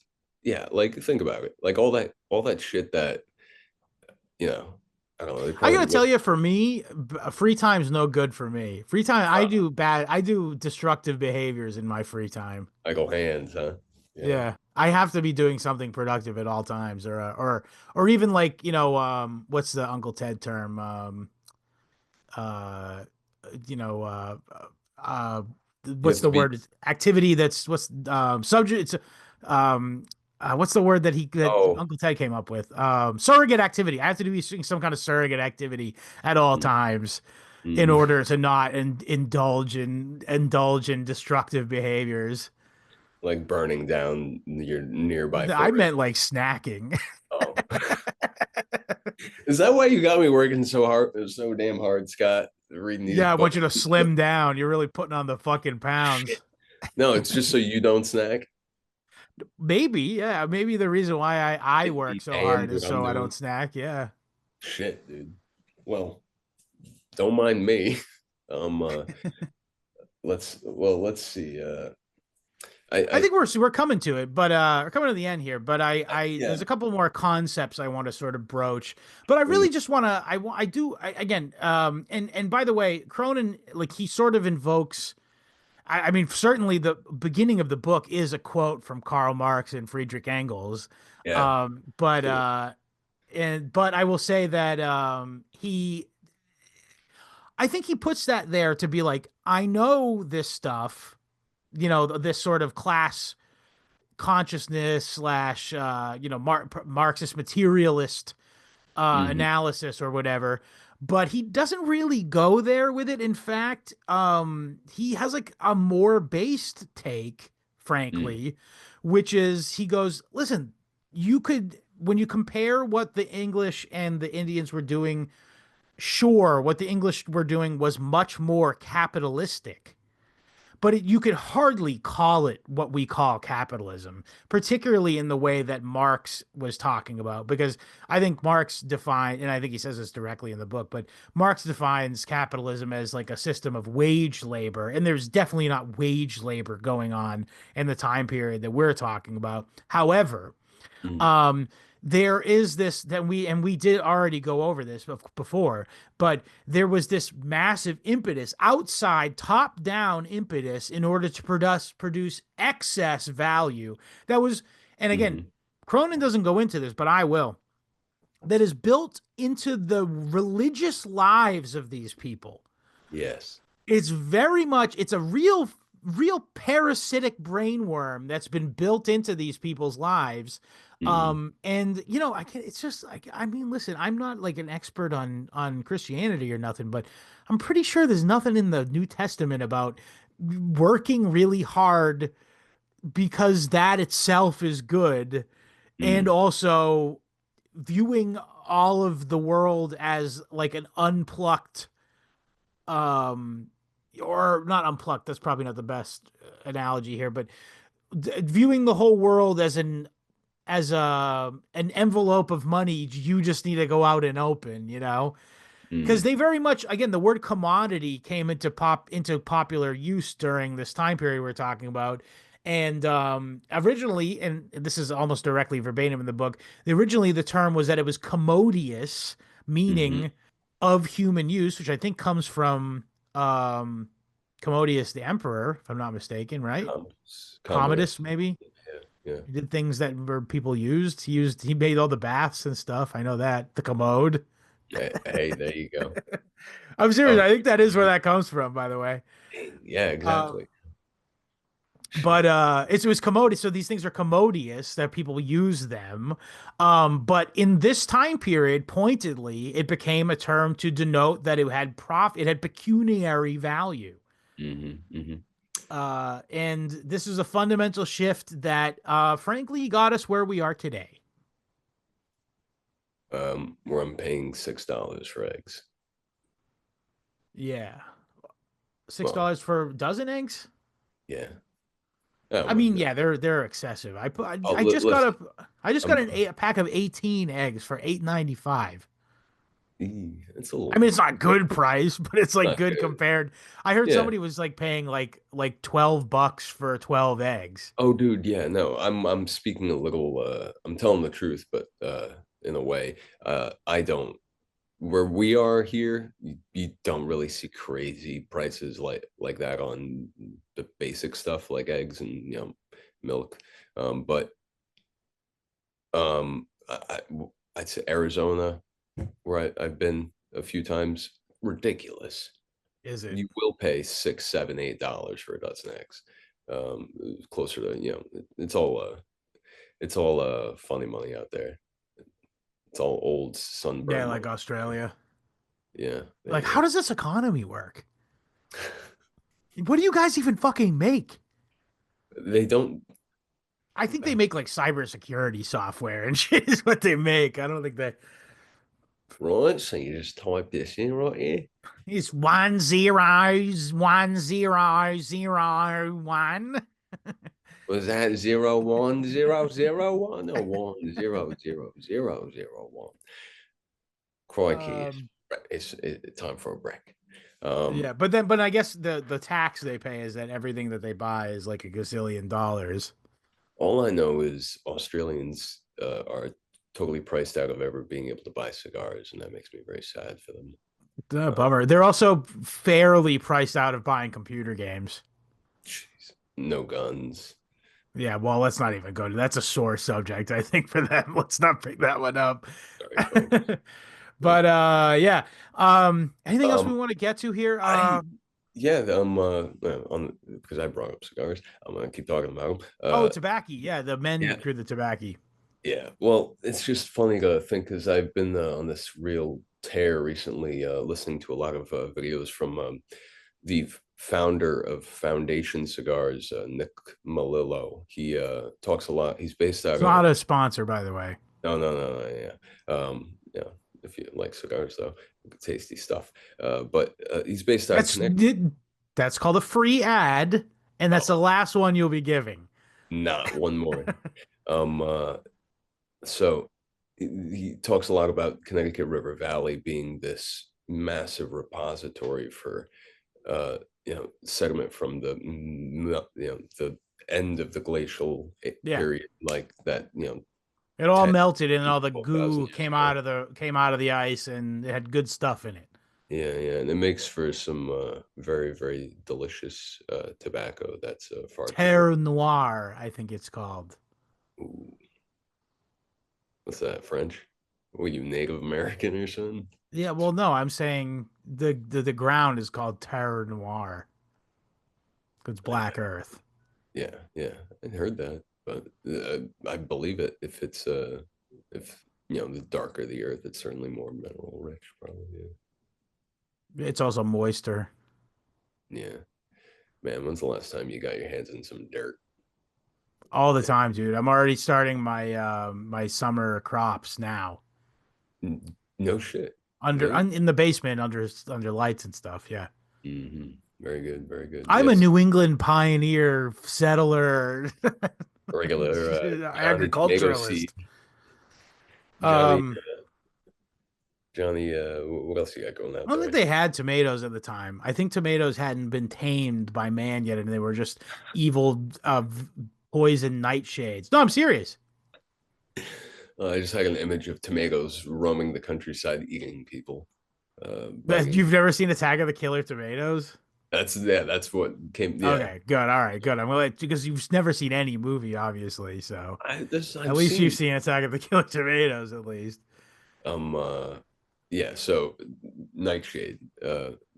I'm not familiar with this other than the fact that tomatoes had to be what It's sort crossbred. of like how lemons and limes both came from the citron plant in the Bible times, and they were Uh, like through genetic or I should say selective breeding, they ended up being limes and lemons over millennia, well, hundreds of years probably. But um tomatoes, much like all of the other nightshades, was originally a nightshade plant and was poison. And through selective breeding, they ended up making it a yummy food. mm, oh, shit, very cool. Well, more of that, and less you know, destroying God's green earth for what? Yeah. Well, okay, but this kind of brings me to my whole summation. Now, you probably listen to this episode and you think, "Wow, Scott really likes these Indian guys." And I'm not gonna say I dislike them. I think they're just the same as anybody. And I think they had some cool ideas, particularly as it relates to living in harmony with Earth. And by the way, I don't want to sit here and go like we need to literally one to one do what the Indians did because that's stupid. First No, of all, it's not possible. Second of all, um, but I will it's say literally this. stupid. I will say this is that I don't know, Patrick, if you listened to my recent Cozy cast, but Mm, I spent just a few minutes discussing what I thought, sort of what's the next step, because you got like this pretty vocal shill, frankly, contingent online who go like, we just need to get in Trump's ear and make him do based 1488 stuff or something. And then you've also got other people who are like, we just literally need to retry the 20th century over again and do it right this time. oh yeah, I mean, that's on both sides of the spectrum. You have people who like are just tankies who are literally like Stalin did nothing wrong. They lied about him mm, and shit like that.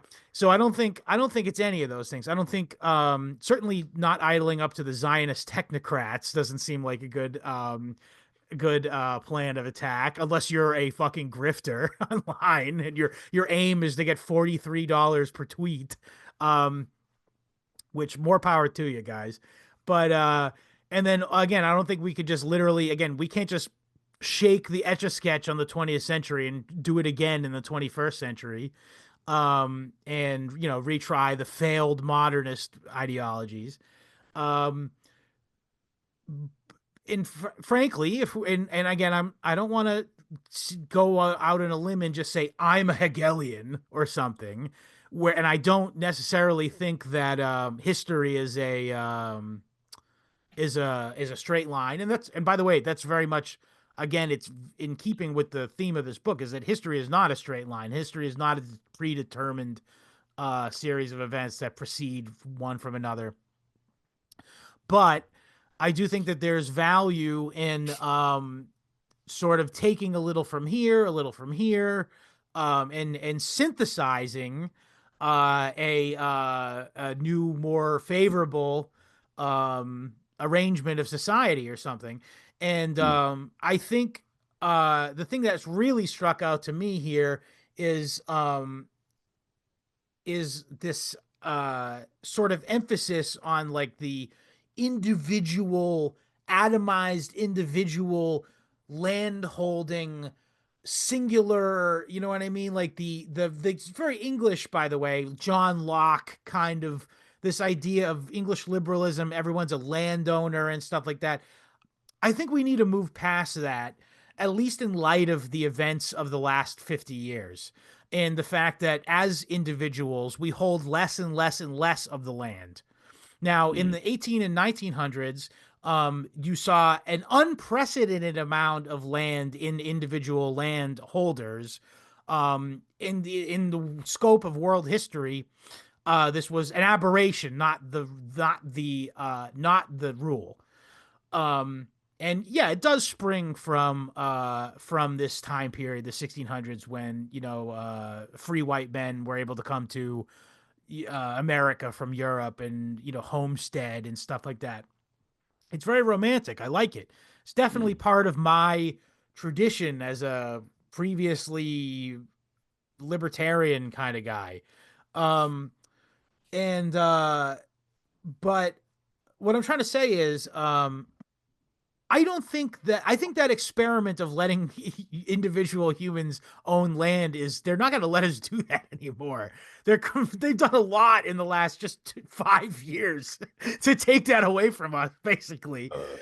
yeah. So perhaps, and again, I'm not getting on a soapbox here. This isn't like my 14 step plan to save us. Um, but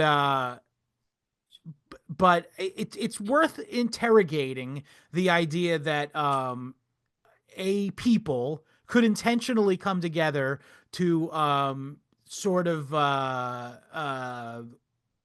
live in a way that is prosperous for them and also almost stealth.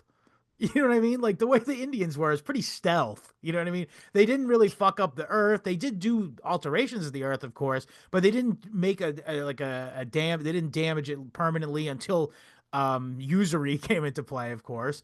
Mhm. Um, but I don't know. I just think that this era in which people are individually holding land in a mortgage and then eventually they'll own it and stuff, they're not going to let us do that anymore. So I think there's definitely some utility in looking into just giving up the idea of being my land, and it could be our land, Yeah. possibly. Mhm. I don't know. I'm just spitballing here, and also I understand what I'm saying is pretty radical. It's upending a tradition of 400 years. Mm, Essentially 400 some odd years. mhm. That starts with the people we're talking about in New England, the New England colonies. And so, yeah, I don't know. This is what just sort of got my noggin jogging while reading this book. And, Mhm. um, and, uh, and I don't know. Maybe part of it is that, I really do have this like really innate, emotional connection to this place, New Mm, England, I mean.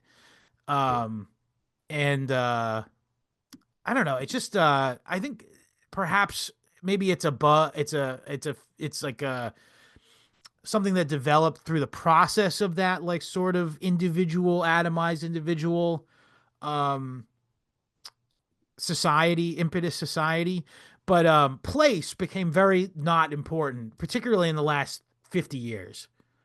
Mm, And like boomers big time with that. yeah. Move to Florida shit. Yeah, and yeah, what Monkey posted a pretty funny picture. He's from Australia, by the speaking of the Australians, but he posted a picture of a RV in Australia flying an Australian flag, and right on the front of it is a big sign that says "What inheritance?" This is like a double wide, like pop out Yeah. RV.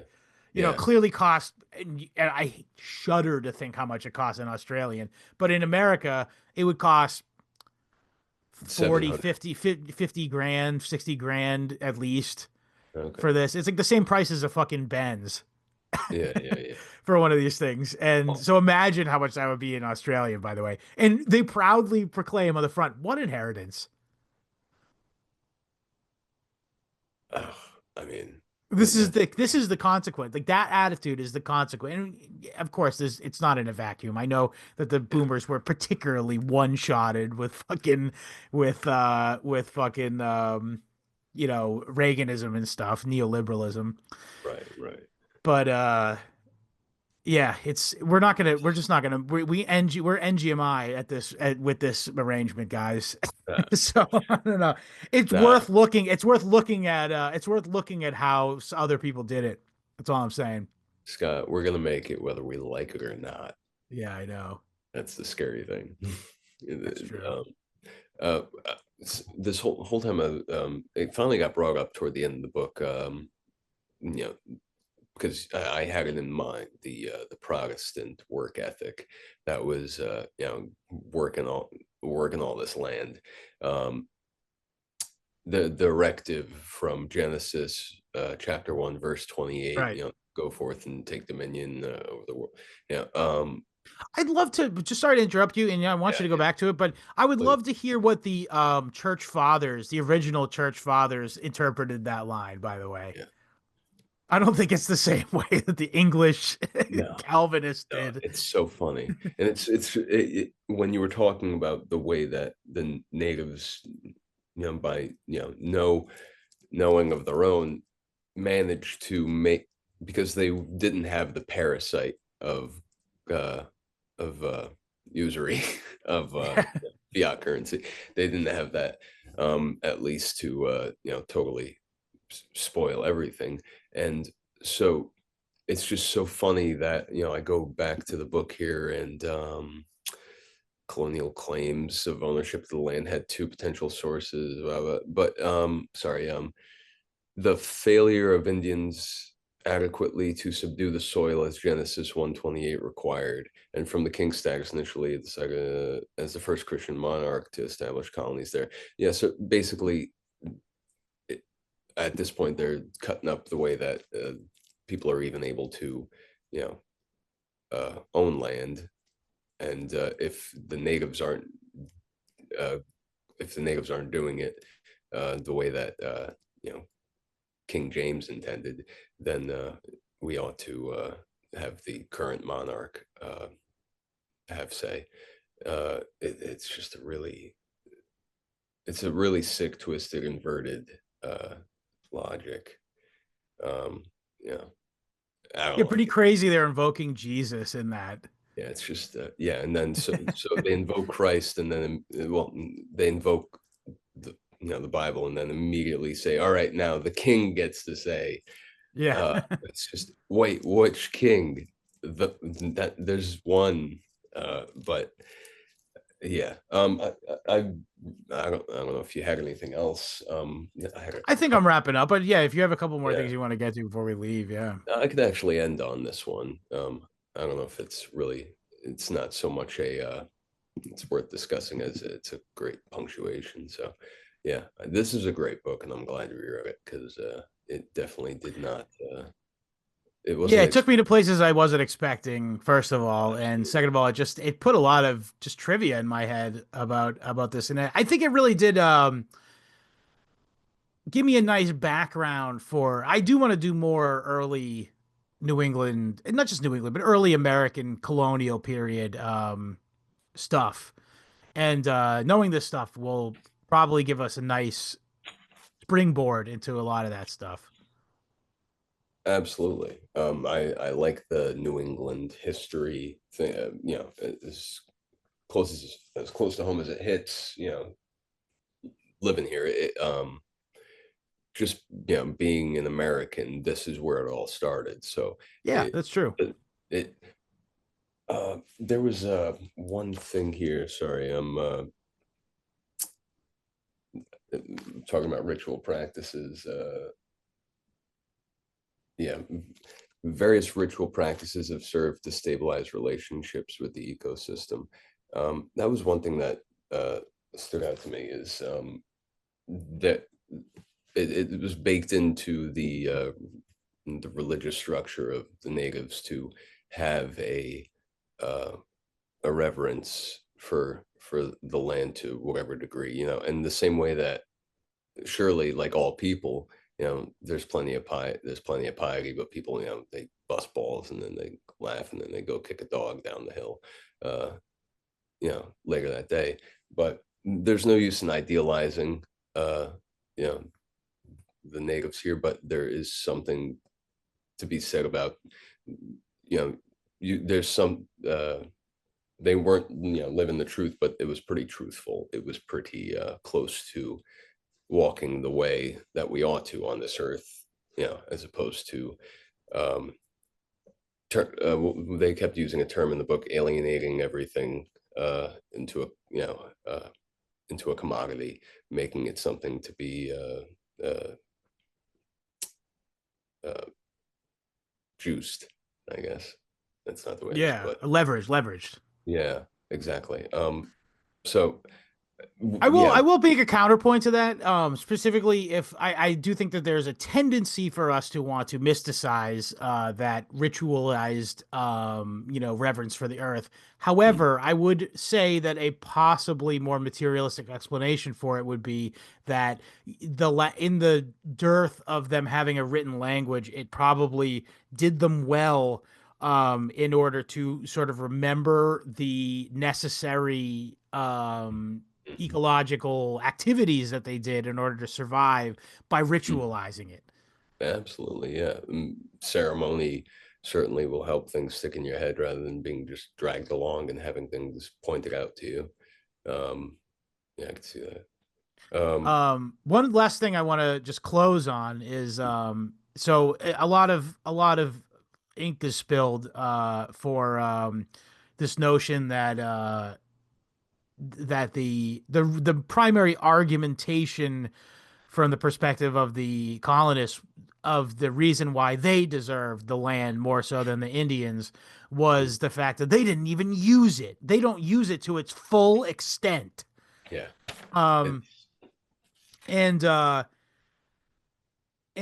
yeah, so that's sort of like the sort of theme that's sort of repeating as a throughout the whole thing. But the book ends on a pretty poignant mhm. quote, which is, considering all the talk about plenty these guys do, the people of plenty were the people of waste. Oh yeah, that's beautiful. Yeah. That that's a great.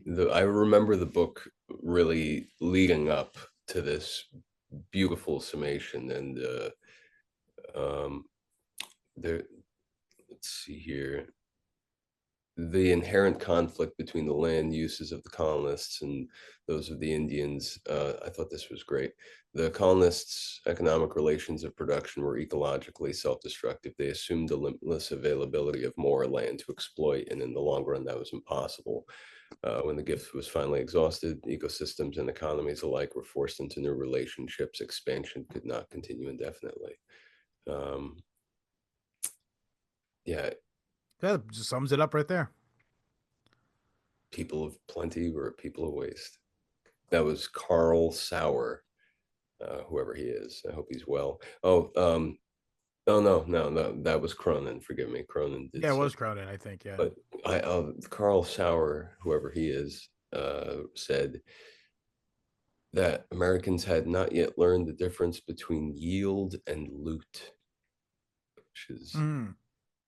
could, Note that he said yet, by the way, because I do think we figured it out. Again, I did earlier in the episode mention that in 2015, the 60% of Massachusetts at least was wooded. mm, And certainly could not say that about 1699 or whenever, like, sort of the subject of this book is sort of focused on. It mhm. was definitely much, much, much less.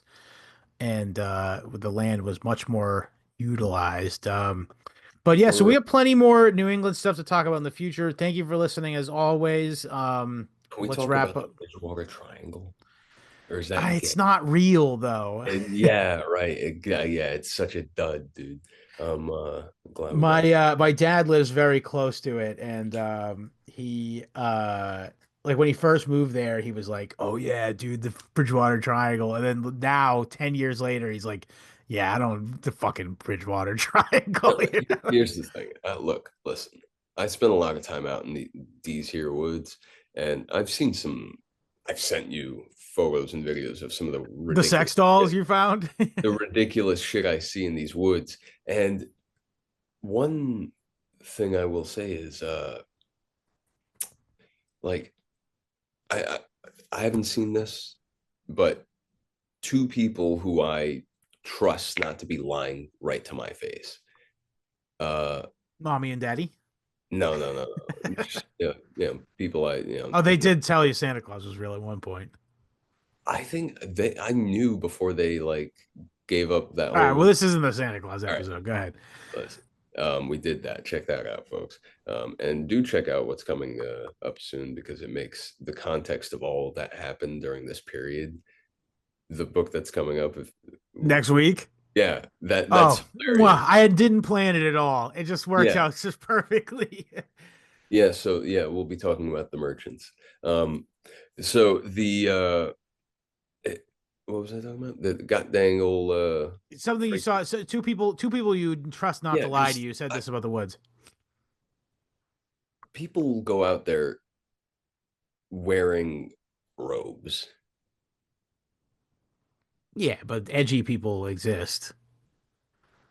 You should I, have seen the people. I went to this art show like maybe 2, 3 years ago. yeah, yeah, They're the kind of people who would wear robes, but I would not be scared of them in robes. I would not be spooked by them. They were a bunch of fat polyamorous yeah, yeah. people. That's the All right, kind of people who wear robes these days, and all probably right, in the Bridgewater Triangle. all right. There's 12 of them. It's like dusk, and they got like torches, like lanterns. But were they fat and polyamorous? That's the question. Smith and Wesson don't care. But either way, yeah, folks, don't go in the woods unless it's nice out. Unless you're fat and polyamorous. Well, You can if go you in the are, woods if you want there. don't no, don't go in the woods. Stay home. Be Stay fat and home. polyamorous at home. Yeah, don't They ruin make my good Netflix time. shows for you. You're like the only people Yes, that they're making Netflix shows for anymore. Stay home. Don't go to the woods. please. Yeah, don't ruin my good time. Please. All right. But On anyway, that yeah, note, www.historyhomos.com to get the RSS feed. We're also available on iTunes, Spotify, wherever you find podcasts. More, but also you can find us on YouTube. That's right. Go to our YouTube channel and subscribe and like and hit the bell button, even ding. Um, but and so yeah, help us out on YouTube. We're really trying to get that shit going, and it seems to be working, by the way. But yeah, so we're also available on BitChute, Odyssey, Rumble, Rockfin, and most importantly, Substack. That's historyhomospod.substack.com. And you can watch this episode there. You can watch any of the weekly episodes. And if you're so inclined, you want more History Homos episodes, you can subscribe there for a low fee of $5 a month, and you get weekly bonus content from it. So five please get over wampum a there. month. Five wampum a month, and you know it's going to two very poor people who I'm need the so money. poor. We're so black and so poor. Yeah, so go do that. We appreciate your support, and thank you just for listening. Honestly, yeah, just Right. I don't say this very often, but go on iTunes and give us a like and give us a like and a rate 5 stars and write a comment about what you liked about the show. Thank you. Yeah, Please do that. I appreciate it. please. And yeah, join us in our And Telegram group. Oh, sorry. sorry, yeah, no, on that note, feel free, folks, don't hesitate to reach out to us, on the low, because we got a very nice email from a listener. Do you We remember did. this? You forwarded it to me. Was it an email? I think he said it was from Telegram. No, I think it was an email. Either way, Oh, well, I uh, do get emails from you guys all the time, and I appreciate it, yeah, by the way. I was yeah, just going to get folks, to that. please, yeah, HistoryHomosPod@gmail.com. You can also order a t-shirt that way, but I'm not giving you the whole spiel with that. But yeah, if you have any questions, comments, or concerns at any time, please seriously and very seriously email me. I generally get back to everybody, and I do get a decent amount of emails from you guys, so keep them coming. I love being in correspondence with you, and sometimes any your suggestions? comments actually change things. I'm not gonna give Yes. any specifics, but you definitely influence my thinking on stuff. As But it turns out, folks, yes, you do matter. And you do what, matter, yeah. yeah, Your what, voice matters. yes, But use them. yeah, t.me/historyhomos is the channel. T.me/historyhomos is a chat. That's Telegram. As a recording, still the most friendly place on the internet. Thank you for listening. Die with dignity. Patrick, what do you want to say before we get out of here? A quote from the book. Pierre Biard, Native American, I think. No, no, he was a Jesuit. Oh, okay. Um, the other kind of Native American. Indians, he said, went about their daily tasks with great leisure, for their days are all nothing but pastime. They are never in a hurry, quite different from us, who can never do anything without hurry and worry. Worry, I say, because our desire tyrannizes over us and banishes peace from our actions. Later, homos.